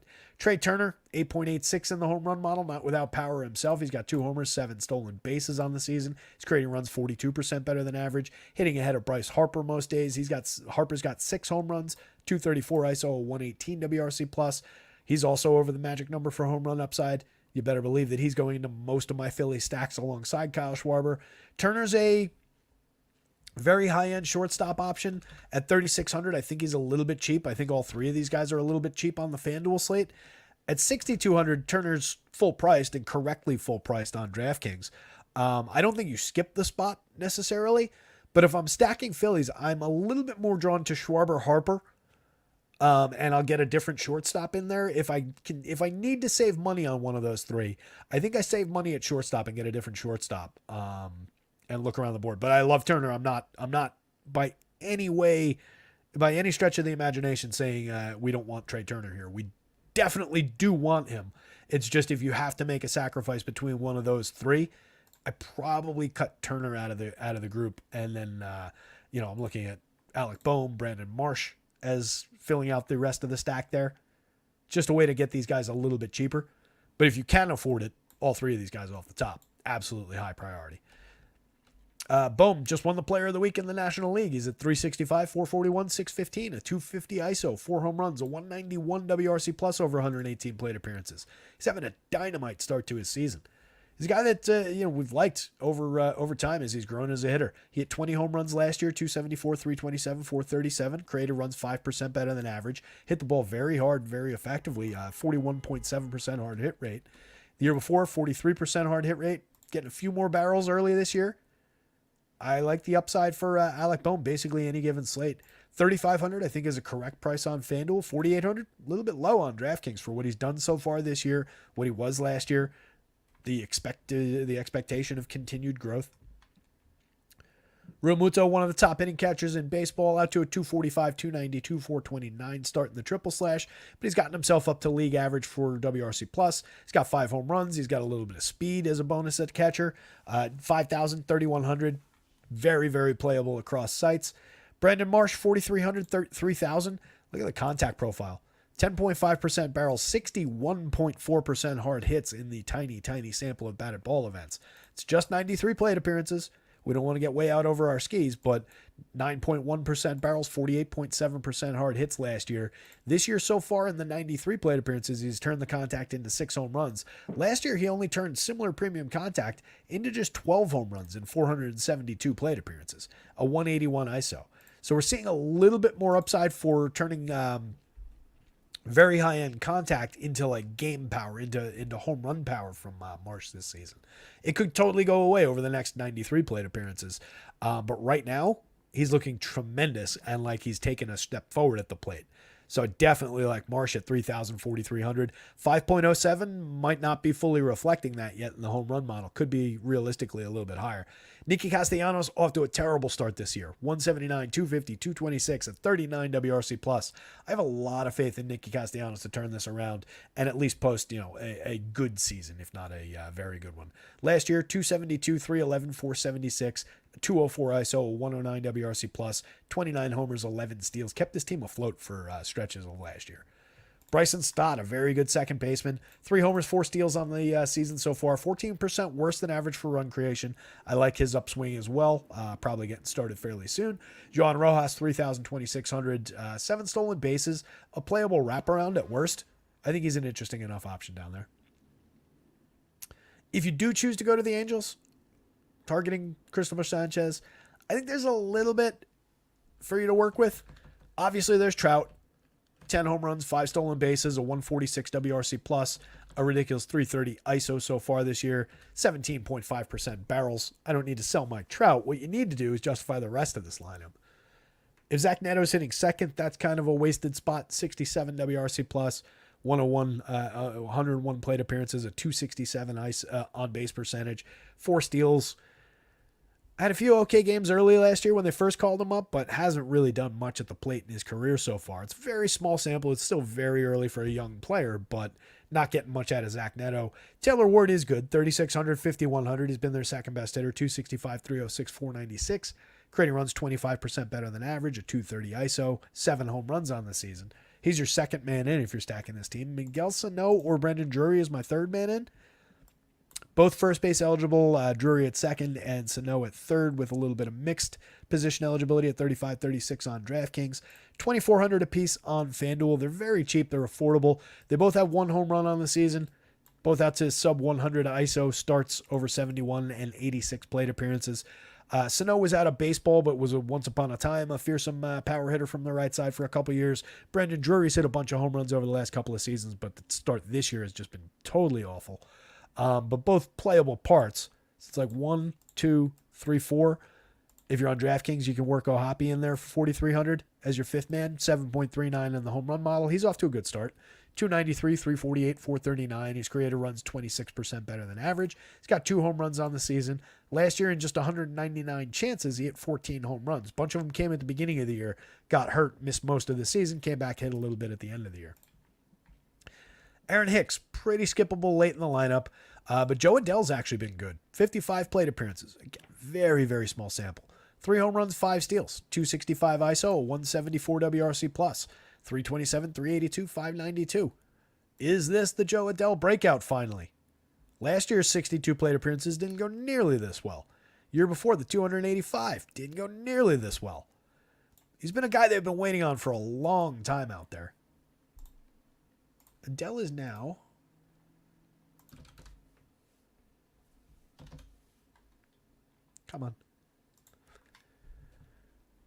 he is now just 25 still. 25 years and 21 days old. So he's late, but he's not that late. You know, he's not uninteresting. In 330 AAA plate appearances last year in 2023 for this Angels organization, hit 24 home runs, stole 9 bases, 12.1% walk rate with a 26.4% strikeout rate, 273, 375, 586, created runs 22% better than average. In 180 AAA plate appearances in 2022, he hit 13 home runs, then added 8 more at the major league level in 285. So that's 21 in 460 plate appearances.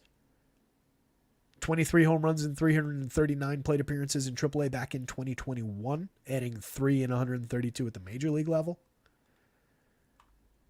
There is talent here. And again, it's a little late, but he got his first opportunities very early.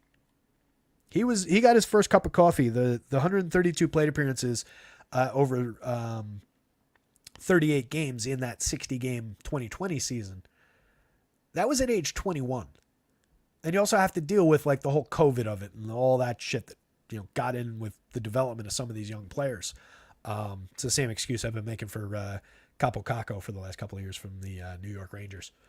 Although he's been dynamite, very good two-way forward, but like second overall pick. Took him a little while to get going.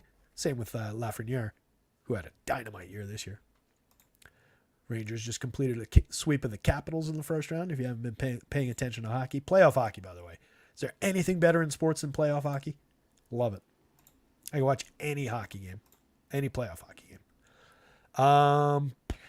So Adell is kind of interesting at the bottom of the lineup. 3,000, 2,500. If he continues the hot start, great. I think there's enough justification talent-wise to believe that, maybe it's not this level, obviously. That's an outrageously good player. But maybe the Joe Adell arrival is upon us. And then Luis Rengifo, not uninteresting, especially on FanDuel for 3 positions, 2,600. He's been a guy who's been productive over time. This year, at over 82 plate appearances, got a homer, 7 steals, creating runs 13% better than average, 289, 341, 395. It's just I don't really have much faith in anything from this Angels team, but I do think they're minorly stackable. Obviously, Trout. Maybe it's like 1, 2, 3, 4, and then pick your poison. Something weird like that. Not the most effective stack for correlation in the world, but maybe that's how you could go about it. Or like a weird 1, 5, 6, 8, 9. That's a really weird approach. That's playable though. And that way you get these guys if they're not homering and they just get on, then you can get the shot at Adell driving him in, reset the table with an Ifo ahead of Mike Trout, or Trout's getting on ahead of Drury. A couple spots in between, obviously. It all depends on where the lineup comes out as well. Phillies, big priority. Griff Canning, not playable. Well, I hate saying things like that because he's only 6,300. He does have some strikeout upside, right? Griff Canning, a bad idea. Angels bats, probably a pretty bad idea. Chris Sanchez, playable, much more so on DraftKings. Looks pretty good, but looks better. Looks more appealing on DraftKings for 84. At 95, it's just more difficult to swallow on FanDuel, but he's got upside. I think he can get the quality start. I think he can find some strikeouts.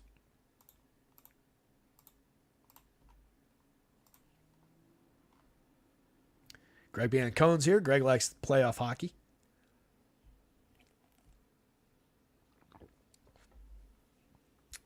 Larry's calling out that if you're playing the Turbo slate, the St. Louis game has been postponed.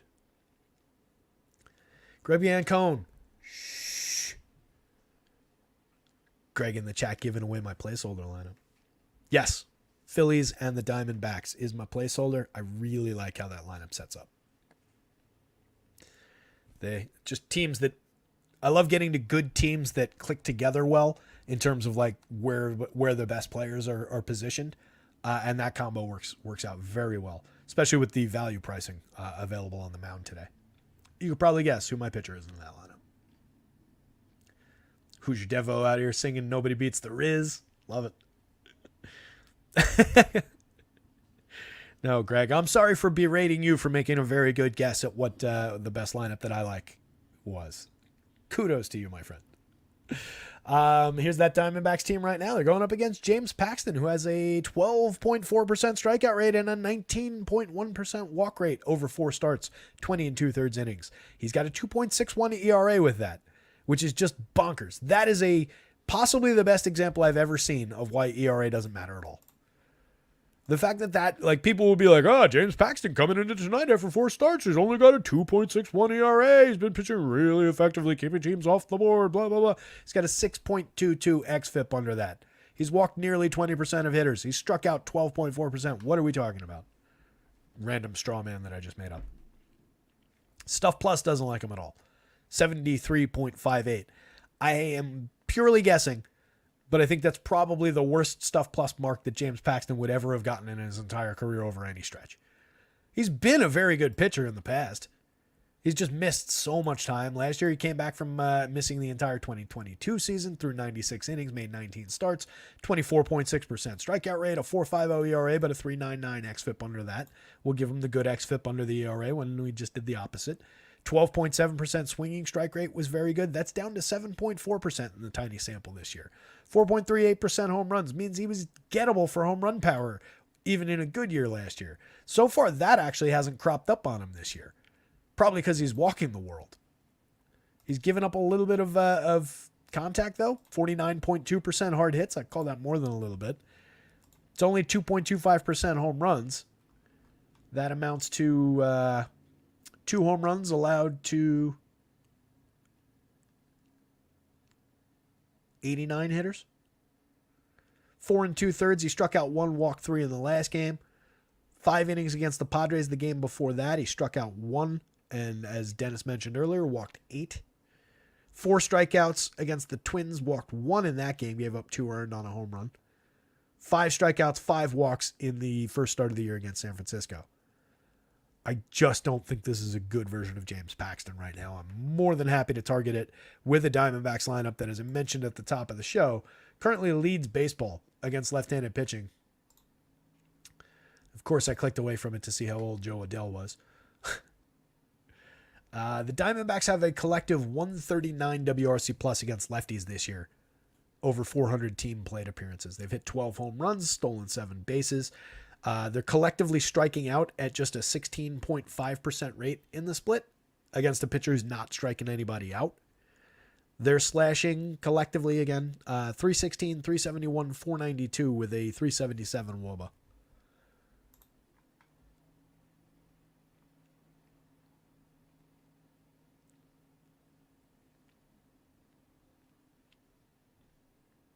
Just looking for other things I can mention about their incredible quality against lefties.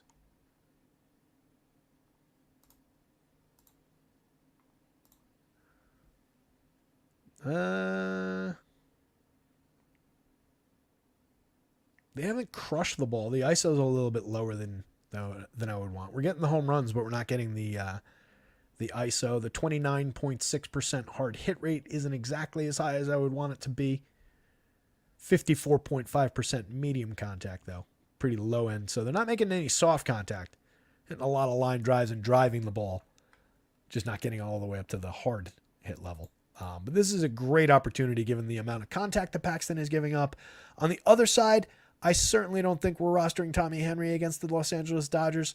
He's actually been okay. He's got a 5.55 ERA, but a 3.83 xFIP. He's given up too much power, too much premium contact, but it hasn't really burnt him too badly in terms of the home runs. It's just 10.3% barrels, 42.3% hard hits, and 91.3 miles an hour of exit velo is going to eventually lead to a more aggressive home run mark like this one was.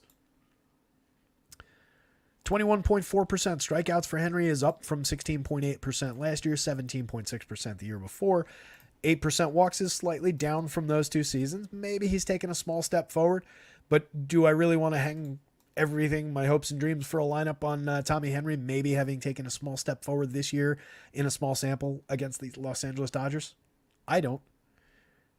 Maybe you're more of a gambler than I am, but doesn't look like a good spot to me, even at 5,700 in the bargain bin on DraftKings. It just doesn't look good. Definitely think you can get some Dodgers bats against them. Couple of meaty numbers up there at the top of the board in the home run model. Mookie Betts at 12.09, Shohei at 14.05.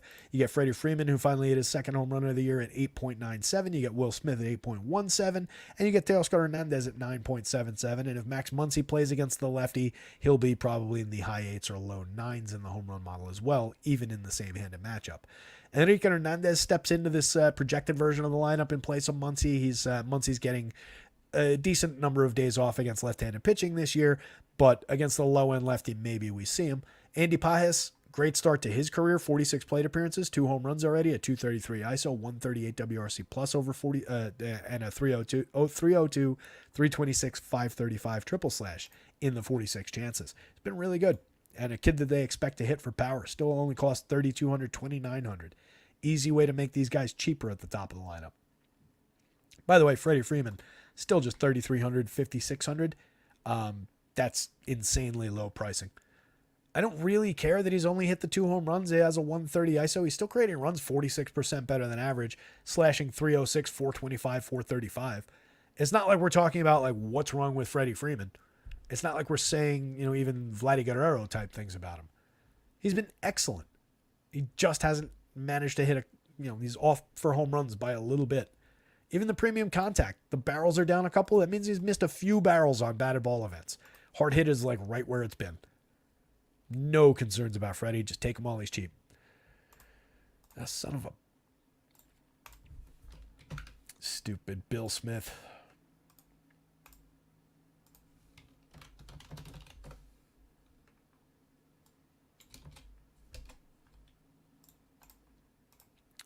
Will Smith for $3,400 on the FanDuel slate. Very cheap. You can play him like a second first baseman from this team. $4,800 on DraftKings he should never be that inexpensive. 109 plate appearances as a plays basically every day kind of a catcher. 367, 404, 520, a 156 WRC plus, 2 home runs on the season. Last year he hit 19 home runs. Year before that he had 24 home runs. Will Smith is a tremendous hitter as a catcher. He also doesn't strike out, draws a walk. Very, very involved part of the offense. Teoscar for just 4,900 on DraftKings, 3,400 on FanDuel. He's got 6 home runs on the season, a 204 ISO, 121 WRC plus. Not the best hitter in the world, but he's only paid to be here to hit for power. And the triple slash isn't bad. It's not even close to bad. 52.1% hard hits, 9.9% barrels. Miguel Rojas, Chris Taylor at the bottom of the lineup. Rojas out to a decent start. Creating runs 20% better than average. 2 homers and a stolen base. Chris Taylor off to one of the worst starts I can remember him ever having. 58 plate appearances. .063, 193, .063, a 0 ISO, a negative 10 WRC plus. He plays 3 positions on FanDuel for 2,300. Makes him very flexible, very cheap. A lot of multi-position, cheap pricing down bottom of the lineup on both sides, really. On the Diamondbacks bats side, where we started this conversation for this game, I actually like this configuration of the lineup. I was interested in Gabriel Moreno. I originally had him, or Labs originally had him projected in the second spot in the lineup. We saw him hit there the other day. That would make him an interesting one-off catcher, but he dips back down to 7th in the lineup. The key spot, Corbin Carroll all the way in the 8th spot. 5 straight games now, I think he's been 7th or 8th in the lineup. So demoted in the batting order for his cold start to the season. He was absolutely amazing all of last year. 25 home runs, 54 stolen bases, created runs 33% better than average, had a 221 ISO, terrific triple slash last year. This year, just 1 homer, 8 steals, 189, 295, 236, a .047 ISO, and 40% worse than average creating runs. And you can see the total disaster in the contact profile so far. 23.5% hard hits, down from 40.9%. It's problematic. But what that gives us is at the top of the lineup, for one, we don't have a struggling Corbin Carroll to deal with.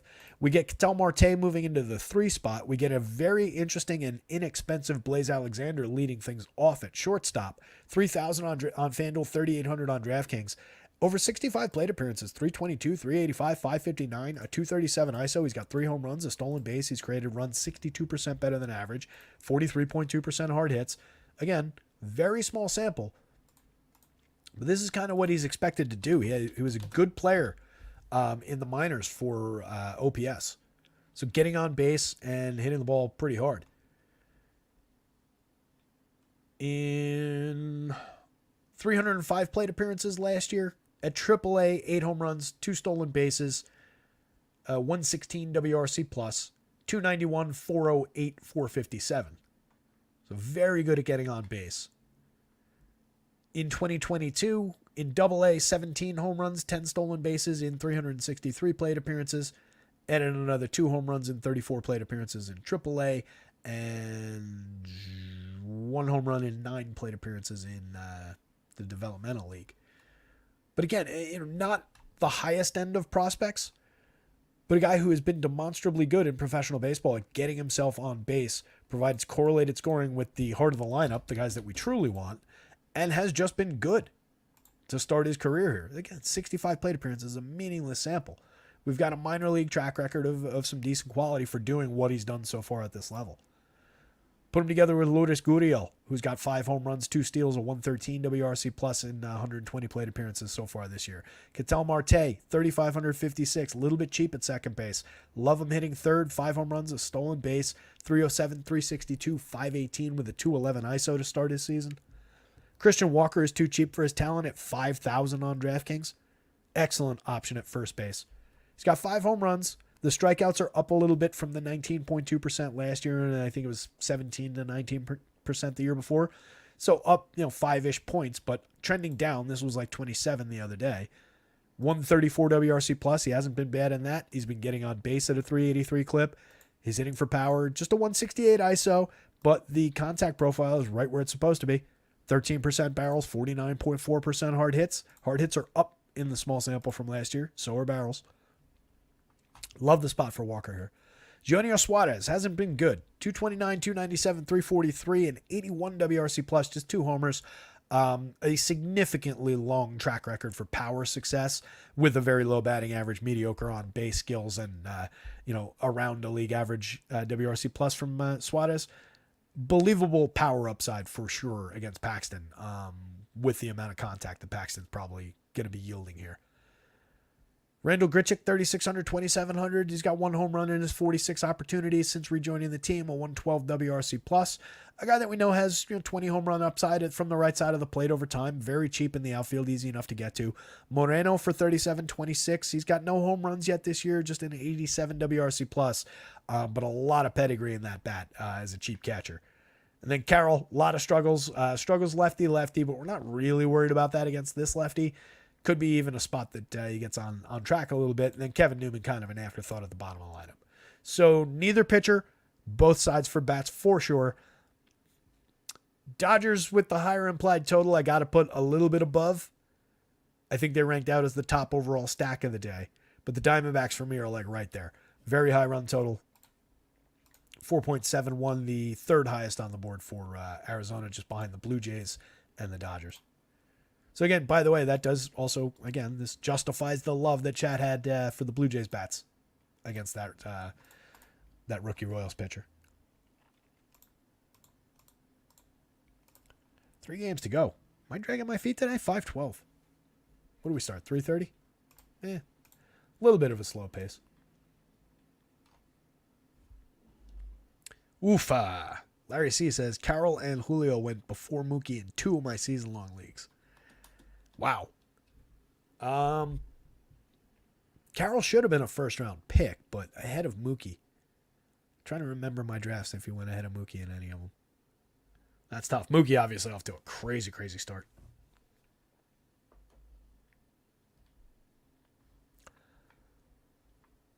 Mamba, I assume that's a joke. You're playing Henry today?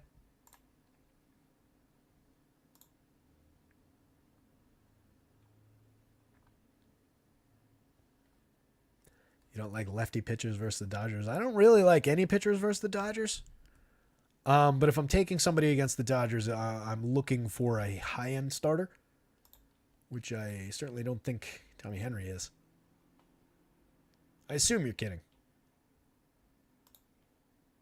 I get, unless you're just targeting that value price. Let me know in the chat whether or not you're kidding, and then we can talk about it.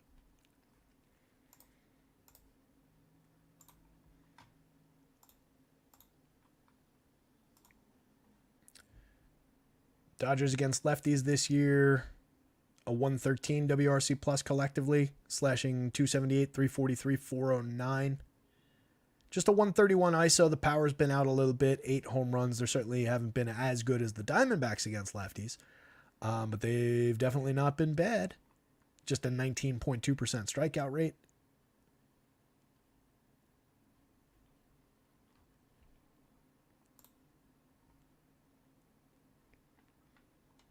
I'm saying, no, I don't see any other real leverage.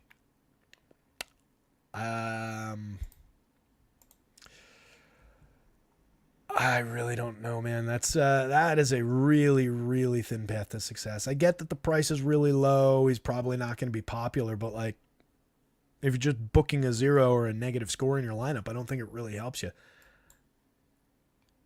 What about, I haven't looked at ownership. We're talking DraftKings, yeah? So 57, he's literally the bottom of the board.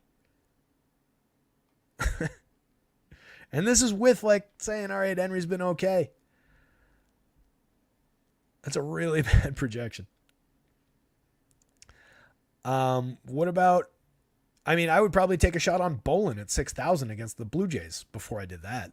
Like, why target the Dodgers, not the Blue Jays for a similar price? I can't imagine Bolin's all that popular. I would certainly target the Pirates with Joe Boyle for 62. I would aggressively target the Athletics with Bailey Falter for 65. I can't really expect that Boyle, Bolin, or Falter are crazy amounts popular than Tommy Henry is. I'll even go so far as to pull it up on RG's ownership projections, and I won't give away the numbers, but I'll tell you if they're highly owned.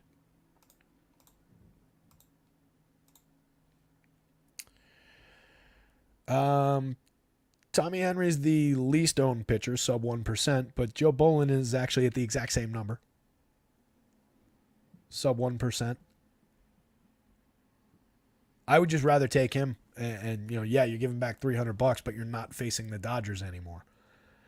It's not a great spot. I can't imagine that it's a very good pitcher.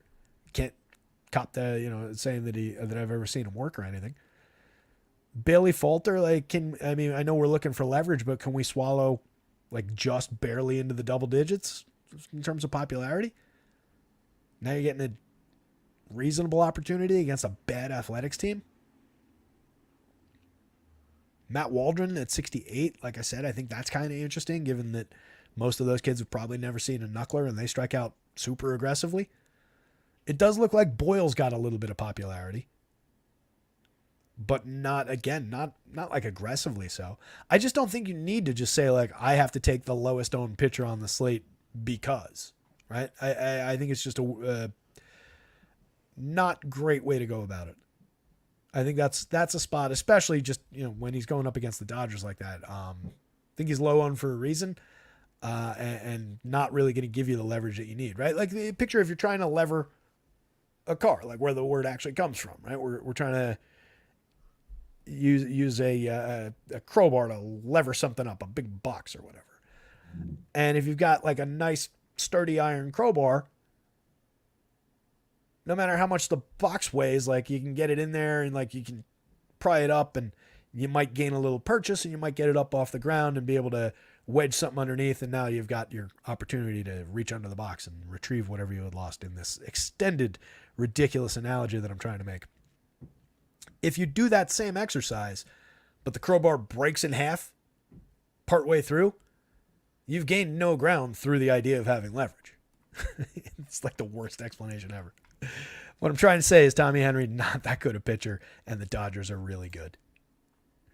But I do think there's other, there's just other opportunities to grab that cheap salary that I like a little bit better. It would be 1, 2, 3, 4 that I like better. I know we're looking for it at low ownership, but if that's the case, go with that lousy pitcher against the Blue Jays.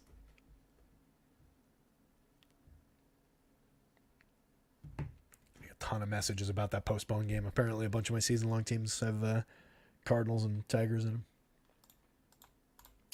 All right, Pirates Athletics. This is that game with those two value pitchers, right? So we can talk about these guys now. Bailey Falter, 17.3% strikeout rate on the season. Not great. 75.57 and Stuff Plus. Stuff Plus doesn't really like him.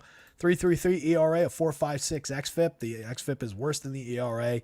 Hasn't given up any real hard hits or exit velo, but still a 3.85% home run rate. Home runs are a little wacky, we know that, but it's concerning when there's no regular power coming that guys are able to still turn on the ball and drive it like that. The reason I kind of think Bailey Falter's maybe a little interesting here is a little bit of depth going up against a terrible lineup. I think there's some reason to believe that he could show similar success to the last game.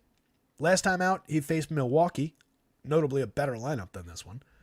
Worked 7 innings, faced 25 hitters, gave up 3 hits, 1 earned run on a solo homer, walked 2, struck out 8.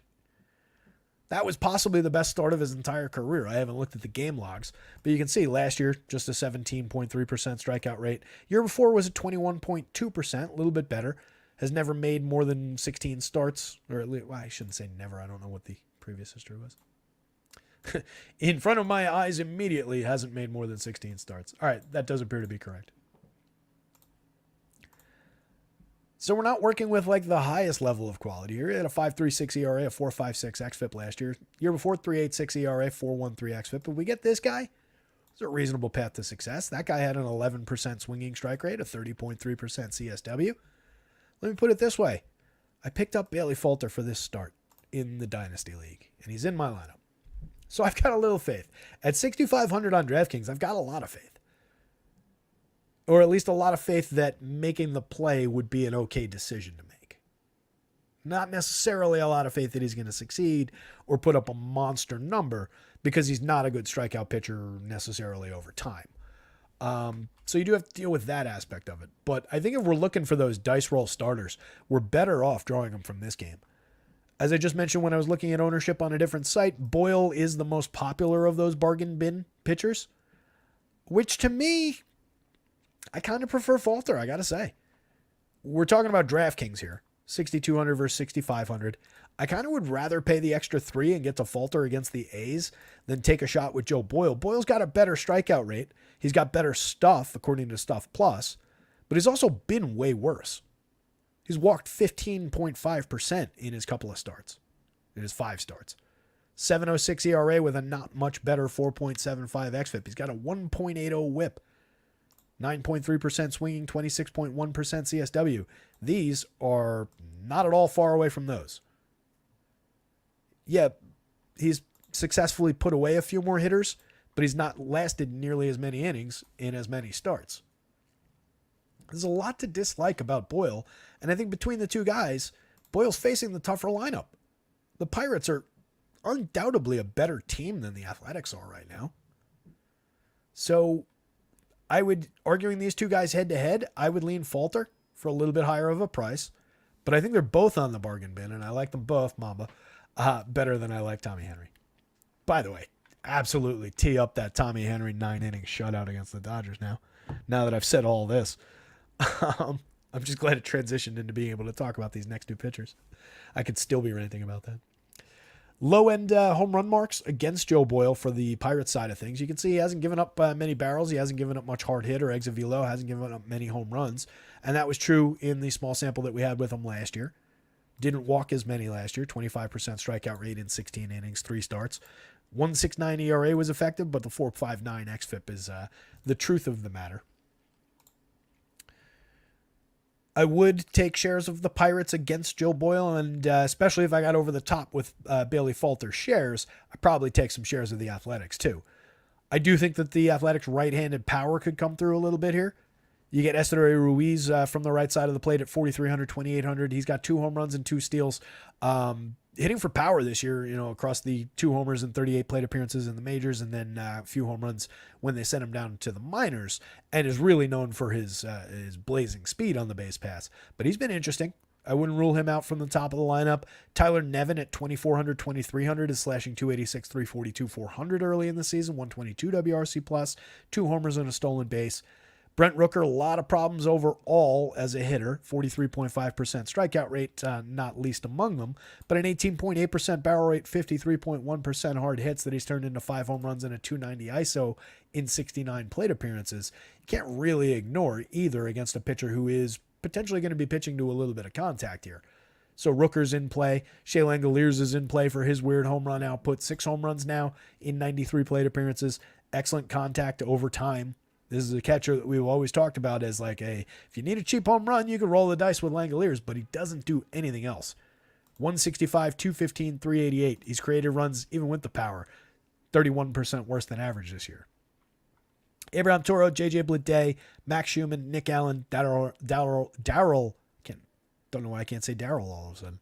Darryl Hernandez, all well below average for run creation. From the cleanup spot down in this projected version of the lineup, that is a 64 WRC plus on average. It is a 183 batting average. It is a 253 on base percentage. This is a bad baseball team, gang. 25% strikeout rate for this confirmed lineup. I think there is upside for Bailey Falter. I'm going to say it one last time. Even at 88 on FanDuel, I would play some shares. It's not nearly as good as 65 on DraftKings, but he's in the value bin on both sides. And then Boyle gets a Pirates lineup. I guess I should have checked if these were confirmed. Doesn't look like. Boyle goes against a Pirates lineup that's the full lineup on base 315. Full lineup average for the projected lineup just 227. A low ISO at just 105. A WRC plus mark for the full lineup that's 16% worse than average. They haven't been great, but they've got a few more interesting hitters, I think, than the Athletics do. Brian Reynolds is not a star, but he's a solid veteran outfielder. 254, 361, 404 to start his season. 116 WRC plus, 4 home runs, 2 stolen bases. McCutchen has not been very good to start the year. 91 WRC plus. We'll see where he's hitting in the lineup. If he's in the leadoff spot, you can roll him out there as part of stacks. If he's hitting down here further, he's less of a priority. This would just give him correlated scoring advantage. Does still have a little bit of pop, 3 home runs, 310 on base over his 84 plate appearances. I like that to improve pretty aggressively. Historically, a very good hitter at getting on base. And the premium contact's actually been dynamite in a small set of batted ball events. 15.2% barrels, 45.7% hard hits. Brian Hayes is like the opposite of that. 42% hard hits, but just a 2.5% barrel rate. But over 116, we're at 283, 371, 374. He's creating runs 13% better than average. Finally hit his first home run of the year. 4,300, 2,800. He's very cheap for a fairly effective bat. Doesn't strike out a lot. Draws walks. O'Neal Cruz does strike out a lot. Doesn't really draw walks. 51.5% hard hit rate. 3 home runs, 3 steals, but just a 79 WRC plus. 293 on base. Needs to make some strides at the plate to really grow into the player that he might be. But we're not like skills wise. Elly De La Cruz is definitely the better of the two, in my opinion, just in terms of the raw skills, not the production. But O'Neal Cruz not that far off in terms of like what they do specifically and what those raw skills are. He's also just a huge dude. Connor Joe, 4,200, 3,000, 2 home runs, 2 steals, a 128 WRC plus, 282, 365, 447. Playable part. Jack Suwinski, a bad start to the season, but a hitter that I definitely believe in the power. Last year, 15.7% barrels, 43.4% hard hits. In 100 plate appearances this year, the premium contact has gone away. He's just got 2 home runs. He's below the Mendoza line. He hit 26 home runs and stole 13 bases, had a 230 ISO, 112 WRC plus across 534 opportunities last year. At worst, he's not striking out, so he's putting bat on ball. 32.2% down to 18% in this year's small sample so far. Triolo is playable in the infield for cheap prices. Rowdy Tellez, 3,100, 2,500. Tremendous lefty power over time. Just 1 home run, .064 ISO so far this year. Good hard hit rate, but a bad barrel rate.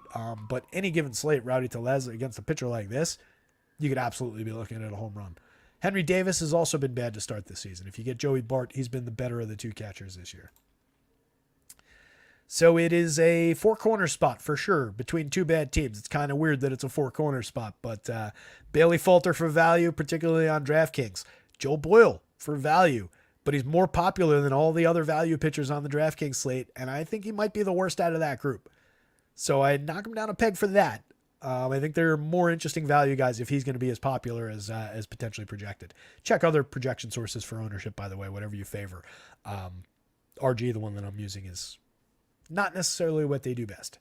But I do expect Boyle will be popular here. At 7,000, I do think he's playable on FanDuel, but probably in like a I don't really need him kind of a space. Just a lot of other cheap pitchers, one that we're about to get to.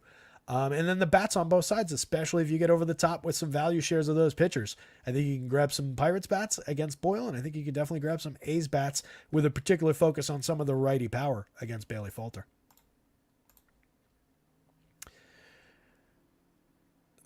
Before we talk about that value pitcher that I had in mind, we'll talk about a different one. Matt Waldron, the knuckleballer. I've referred to it a couple of times. 6,800 on DraftKings. Let me pull up the chat and see if Mamba's yelling at me about other things.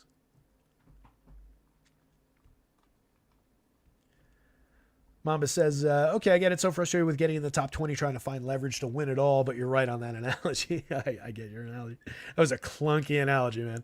Appreciate it. Better opportunity sets is a good way to put it, as Carlos Soto did.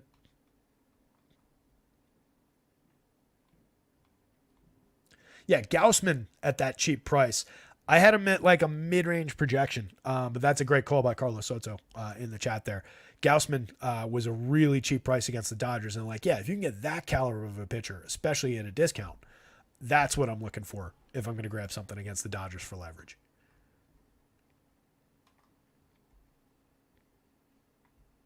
Yeah, I think that could be right, Carlos, as far as that Pirates-A's game, like which one of those offenses shows up probably decides where that goes.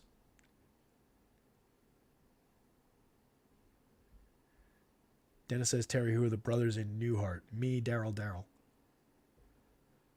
Is that I don't know Newhart that well. I love Bob Newhart. I think he's hilarious, but I haven't seen a lot of Newhart, the show. I'm assuming that was a Daryl joke like Larry followed up with. Sal Perez scratched. That sucks. Let me just, so I don't forget, I'm going to grab that now. No, I'm not, because he's still in the one up on Labs. I just don't want to miss that in a lineup that I've already got confirmed in the update. Let's see. All right, I'll try and remember. By which I mean I will definitely remember. Anthony Taylor's bailing out. See you at the top of the leaderboard too, Ant. I like it. Good stuff. Carlos likes the Pirates for leverage in that game. Yeah, again, especially if Boyle's going to be popular, no reason not to consider targeting Joe Boyle. And let me just pull it back up real quick. I know we're bouncing all over and we're taking our sweet time today, but whatever. 2 hours in, we got 2 games to go. So again, for me, it's like those two for sure. Most likely Cruz. I wouldn't want to leave that talent out of that lineup. And then I'm probably making a decision between like McCutch, depending on where he's hitting in the lineup, Connor Joe and Jack Sawinski for my fourth man on FanDuel. If I'm building on DraftKings, it's probably, again, those three. One of these two, and then I might try and stretch for Rowdy, which would probably make it Sawinski there then. So I would get the outfield, although I do have Connor Joe outfield eligibility, but Sawinski for cheaper. And just get that big lefty thunder in there for a cheap price. I think that would probably be my 5-man on DraftKings. Again, pending the actual batting order. But yeah, I think the Pirates, against a little bit of value-based popularity for Joe Boyle, that makes them more interesting in addition to, again, being, I think, the more talented of those two teams. All right, I was talking about Matt Waldron. I've referred to this a few times off the top, but let's take a look at this. Do we have the Reds? We do not. All right, so based on the projected version of the Reds lineup, 27.3% strikeout rate for these guys collectively.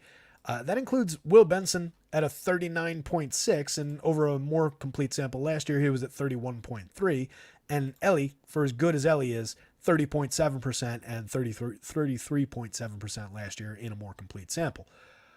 These two hitters, and those two hitters especially, I've probably never seen a professional caliber major knuckleball.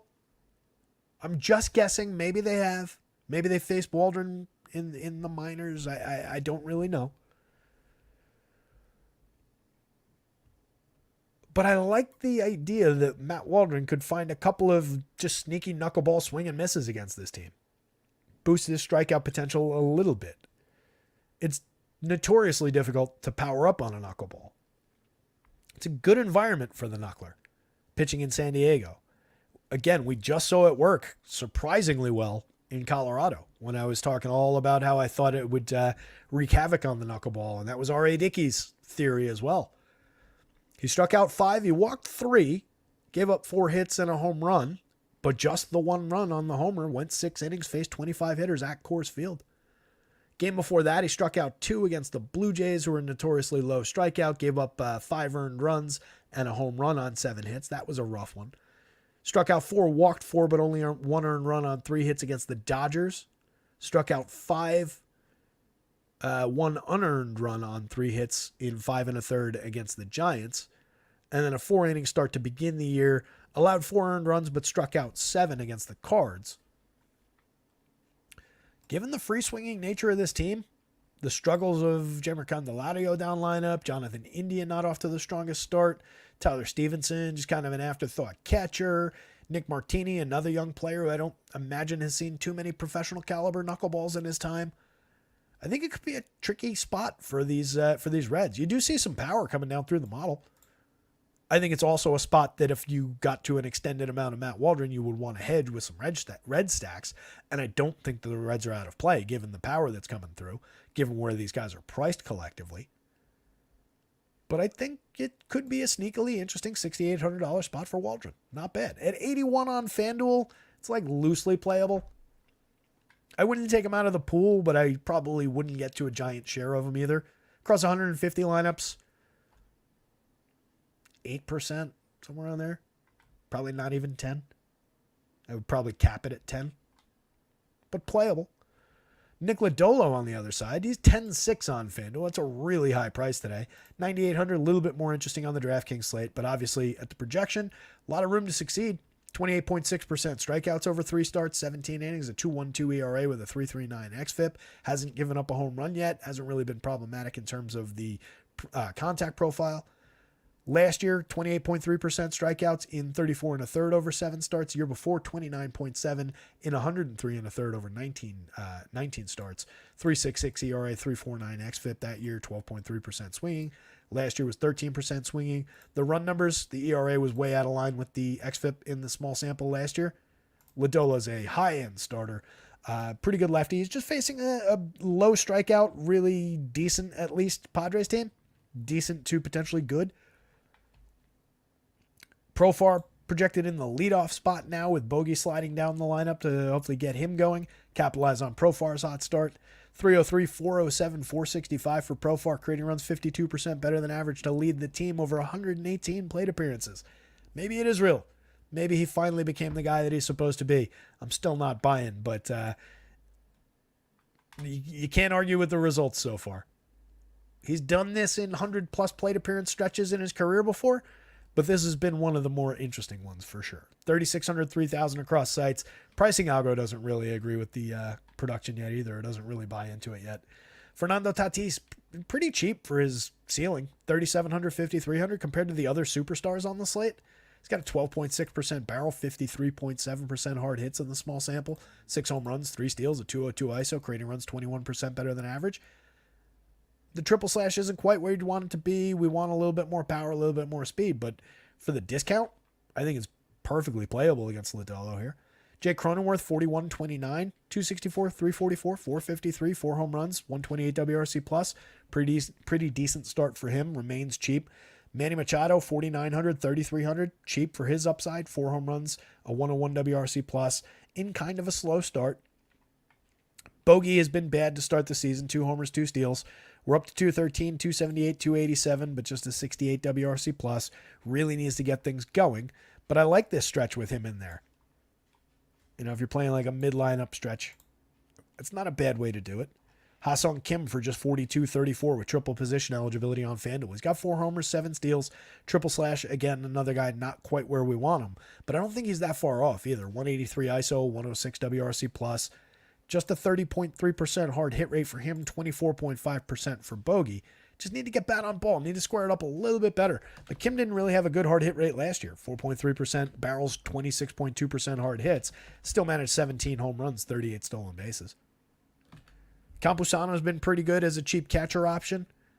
Eggy Rosario, over 48 plate appearances, has 3 home runs, a 318 ISO. He's created runs 54% better than average. For 2,600 at third base, he's giving you a 13.3% barrel rate, 50% hard hits, 2,300 third and second base. I greatly prefer him as a second baseman on the FanDuel slate than putting him at third base, but he's been a little bit productive. Even Jose Azocar, over his 39 plate appearances, has been a little bit productive. It's really a from here to here kind of a stack. That's not a bad bolt-on piece. This is begrudgingly not a bad bolt-on piece right now. And even these guys, I think, are borderline playable. It's just I think Lodolo is talented. If I'm picking sides, I'm taking Lodolo. But I think there's some justification, especially if you roster a lot of Lodolo, to get to some Padres stacks. Hedge that position a little bit. But between the two, definitely here. So Waldron on the board for DK value.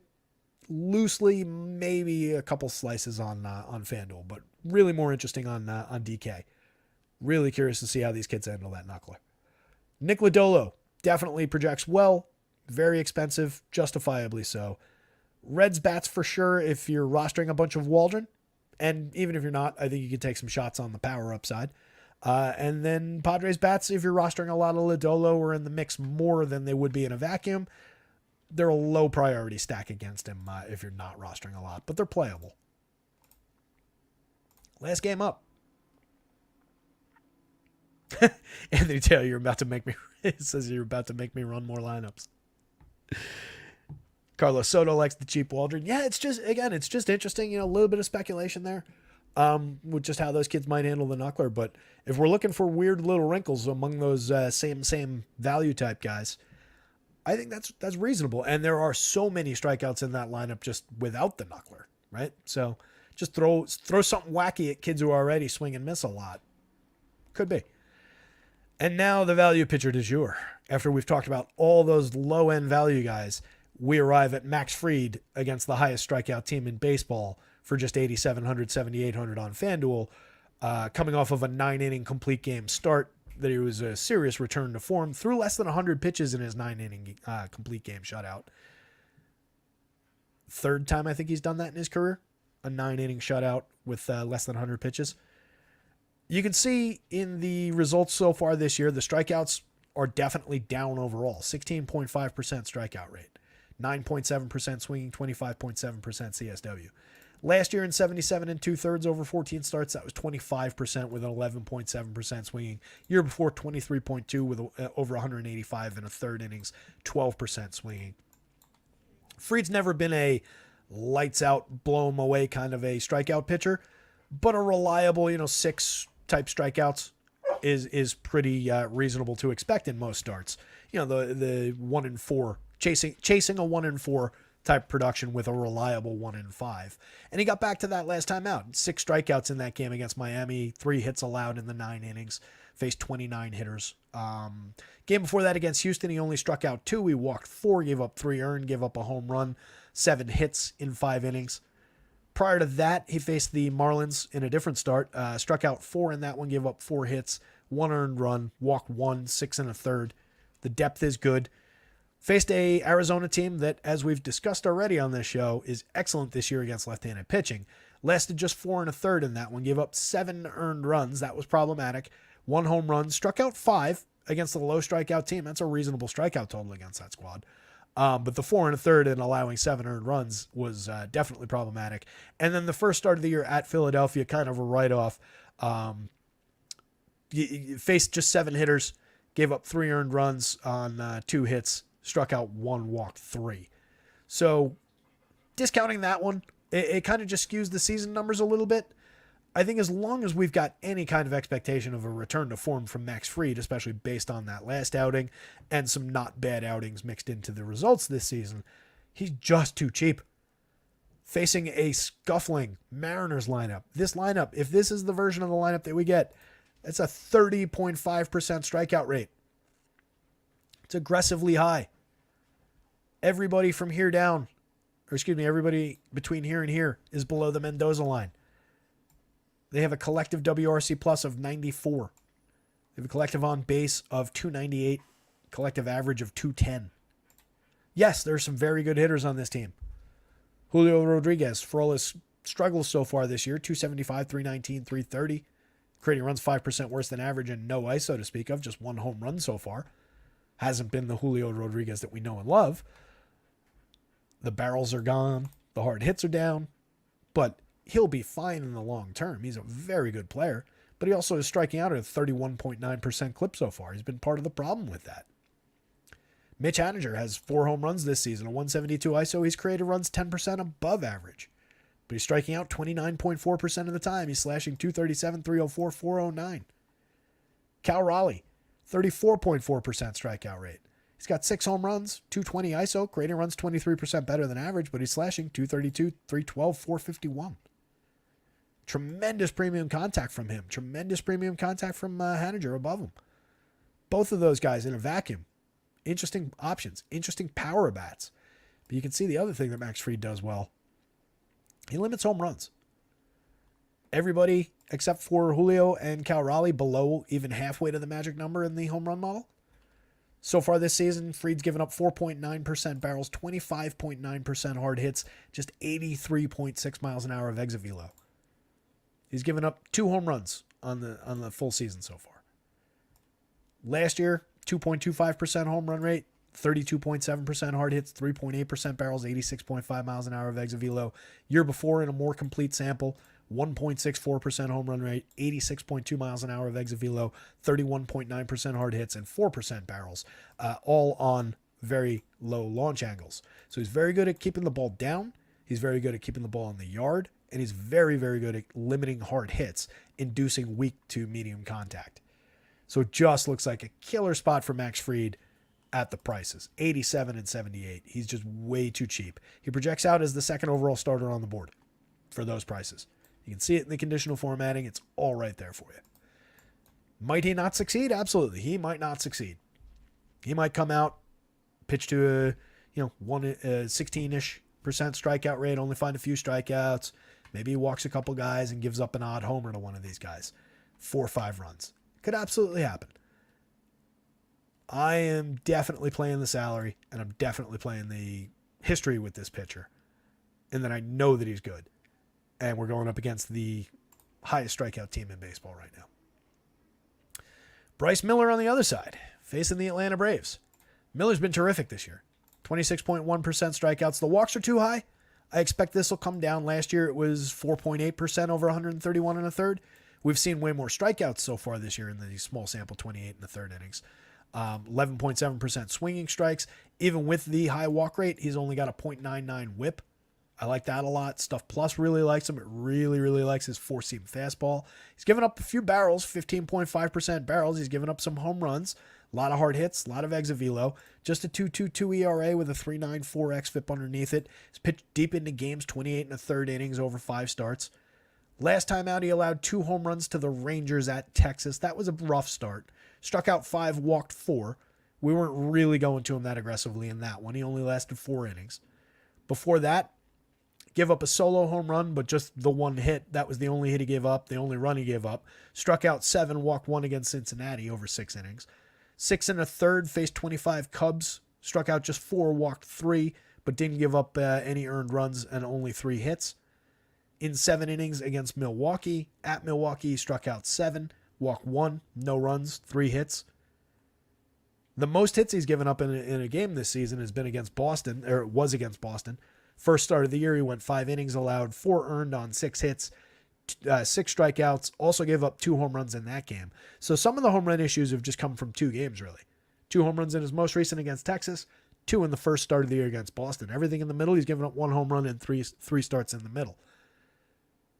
Very good at limiting hits, good at finding strikeouts, facing a Braves team that is excellent from top to bottom.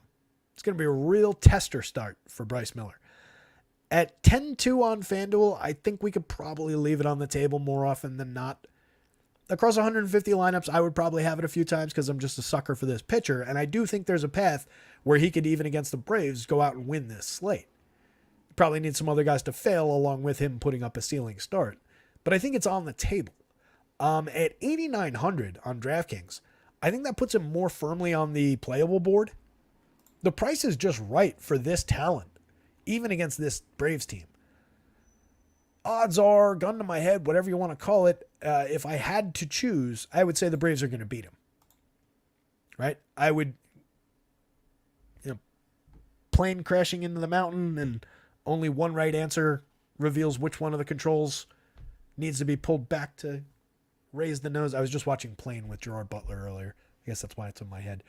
But if that's the decision point to save everybody's life, we're going with the Braves every time in that head-to-head. But fortunately for DFS, if you're building a bunch of lineups, you can take both sides of that. And I think that's the move. So I would take some Bryce Miller shares at 89 on DraftKings, 10-2, a little bit tougher on FanDuel, and then you absolutely can load up with Braves. You can see, even against him, some pretty significant home run marks. 3 of these guys above the magic number: Acuna, Riley, and Olsen, all in the 11s and 10s. And then you get Ozzie Albies in there at 8.61, and Marcelo Ozuna, who's got 9 home runs on the season, at 8.90. So there is a ton of power showing. There's a ton of premium contact. The Braves are an every single day against any pitcher kind of a lineup. But that's it. We've also seen them get beat a few times this year.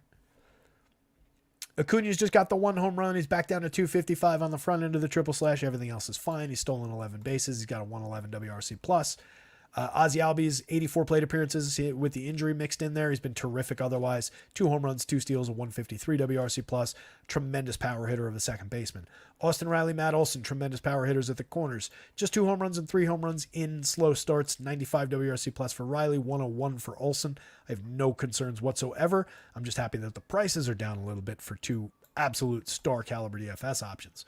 Ozuna, 5,700, 4,300. The price on DraftKings is finally getting close to where it should be. 4,300. He's the highest priced player on the Braves on FanDuel.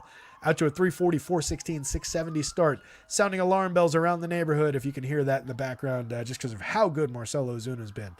330 ISO so far, 195 WRC plus. Orlando Arcia is a terrific shortstop, 2,900, 4,300, 2 home runs, 296, 324, 449, 112 WRC plus. Michael Harris, star caliber player late in the lineup, 315, 351, 472, 3 homers, 5 steals, creating runs 29% better than average. Travis d'Arnaud, as a backup catcher, is still one of the better hitting power hitters at the catcher position in all of baseball. 13.7% barrels, 51% hard hits, 5 home runs in his 74 plate appearances, a 338 ISO. Jared Kelenic, very strong triple slash to start the season, creating runs above average, 65 plate appearances, no home runs yet, no stolen bases yet. DFS, it hasn't been great, but his prices are way down, and he's making contact and getting on base, which is, that's enough right now. I figure the counting stats will fill in the background if he continues doing everything else well. If you're a believer in the whole revenge thing, maybe an interesting spot for that for Jared Kelenic. You could also swing that the other way and talk about how bad he was when on the Mariners and how much he struggled in this ballpark. If you're taking the Mariners side, it's really Julio, Haniger, Cal Raleigh, and then you're skipping down to Mitch Garver's power upside, but you can't play him and Cal Raleigh in the same lineup on DraftKings. Ty France is mostly a slap hitter, or a contact hitter, I should say, a hit tool oriented hitter. He does have a 51.5% hard hit rate in a small sample this year. 97 plate appearances. He's managed 2 home runs, but just a 112 ISO and 94 WRC plus. Not getting on base enough, not exploiting the hit tool enough. Jorge Polanco has been pretty bad. He does have 3 home runs, but he's at 163, 319, 261. Again, everybody in this stretch is below the Mendoza line, and then you get Jonathan Klass at 222 over 28 plate appearances. He'll probably be below the Mendoza line soon enough. So it's just a rough Mariners team. I don't really want to stack them against Max Fried, who checks power, can strike these guys out, probably not going to give up a ton of runs. Doesn't seem like a good spot. Max Fried, gigantic yes for the salary for me. Bryce Miller, on DraftKings especially at 89, probably worth a few darts.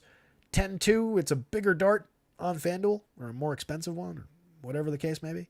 But I think you can throw it a few times. I think he's got the talent to succeed, but I would take Braves against him.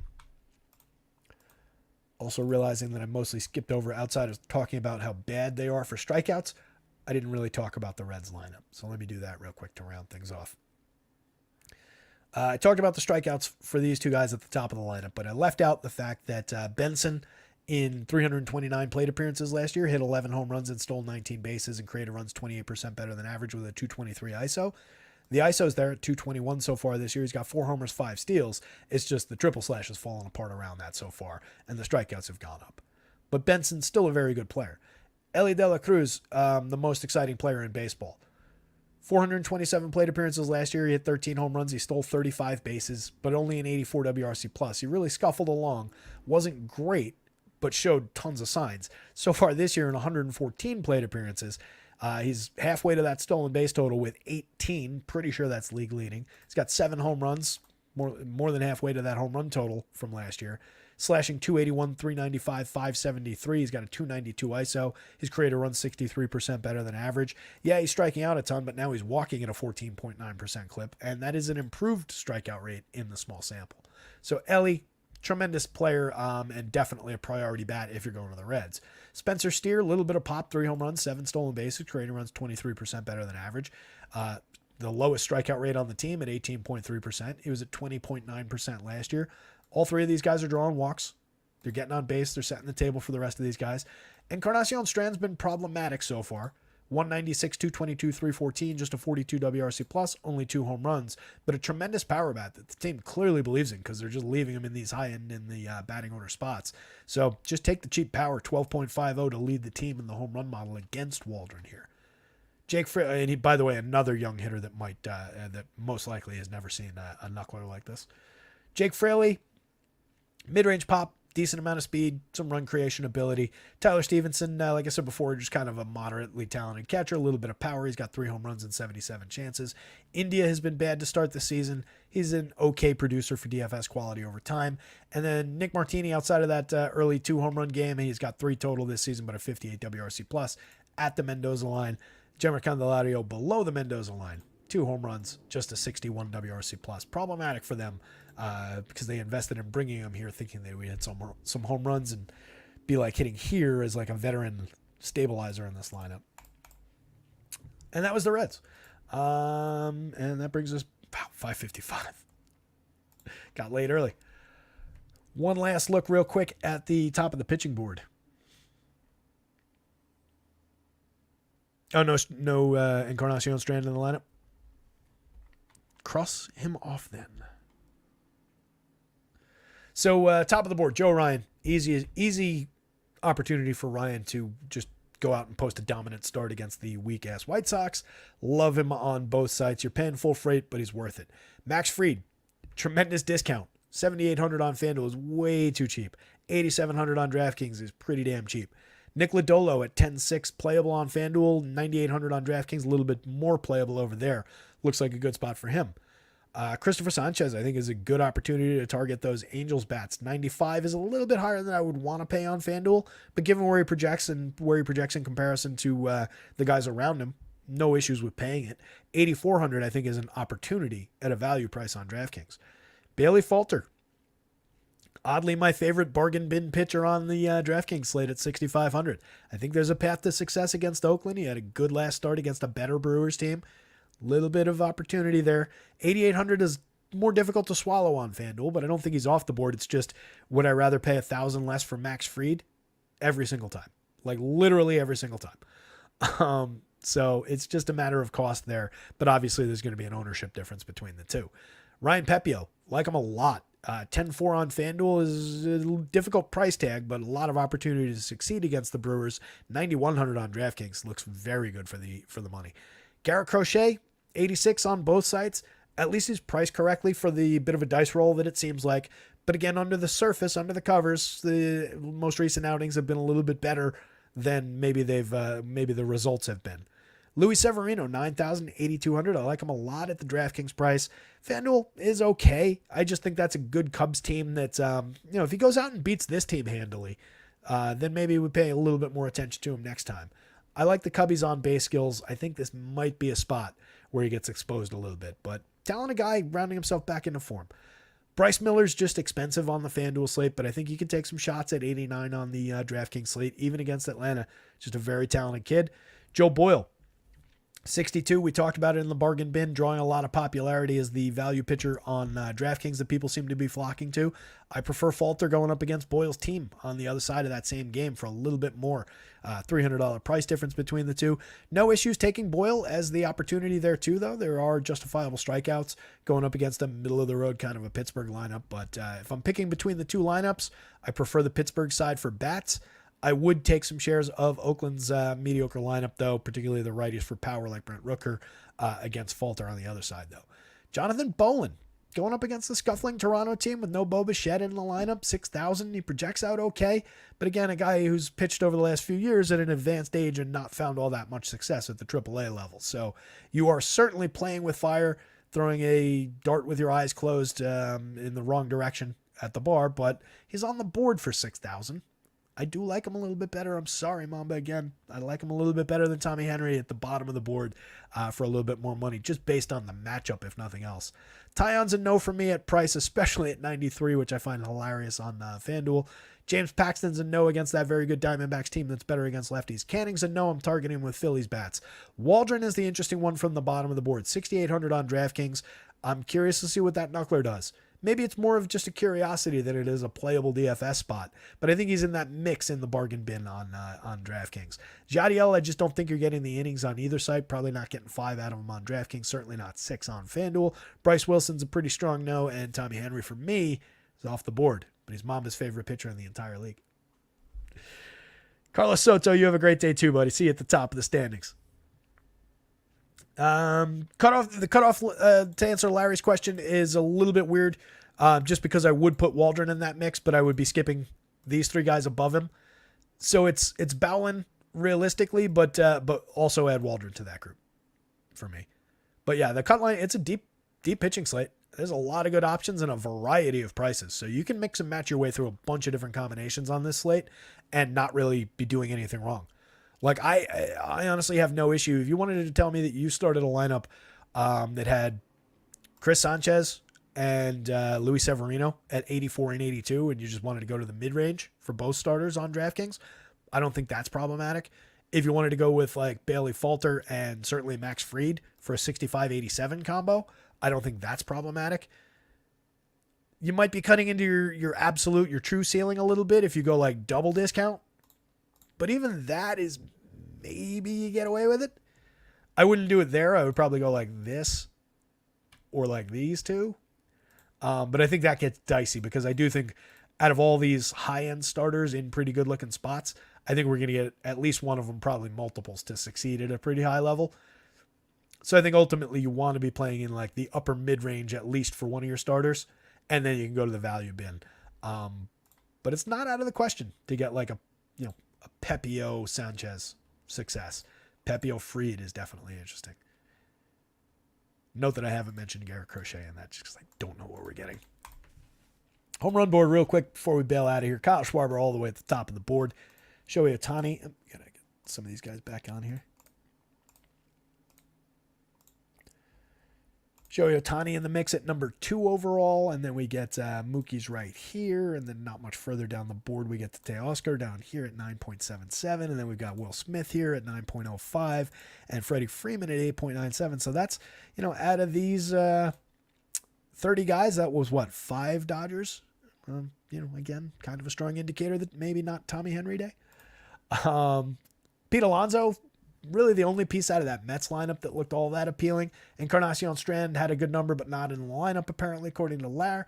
Tatis, always going to be drawing a pretty decent number. And again, he's, if you look around some of the other stars on this board, the price is right. Mookie, Acuna, Trout, Harper, nobody's questioning me on those, I don't think. Matty Olson, same thing. Chris Morel, kind of interesting. Ellie, kind of interesting. Brent Rooker, standing out a little bit from the Oakland lineup, of course. Isaac Paredes, another one. If you're going to that Rays team, you do not skip Isaac Paredes. He's been dynamite so far this year.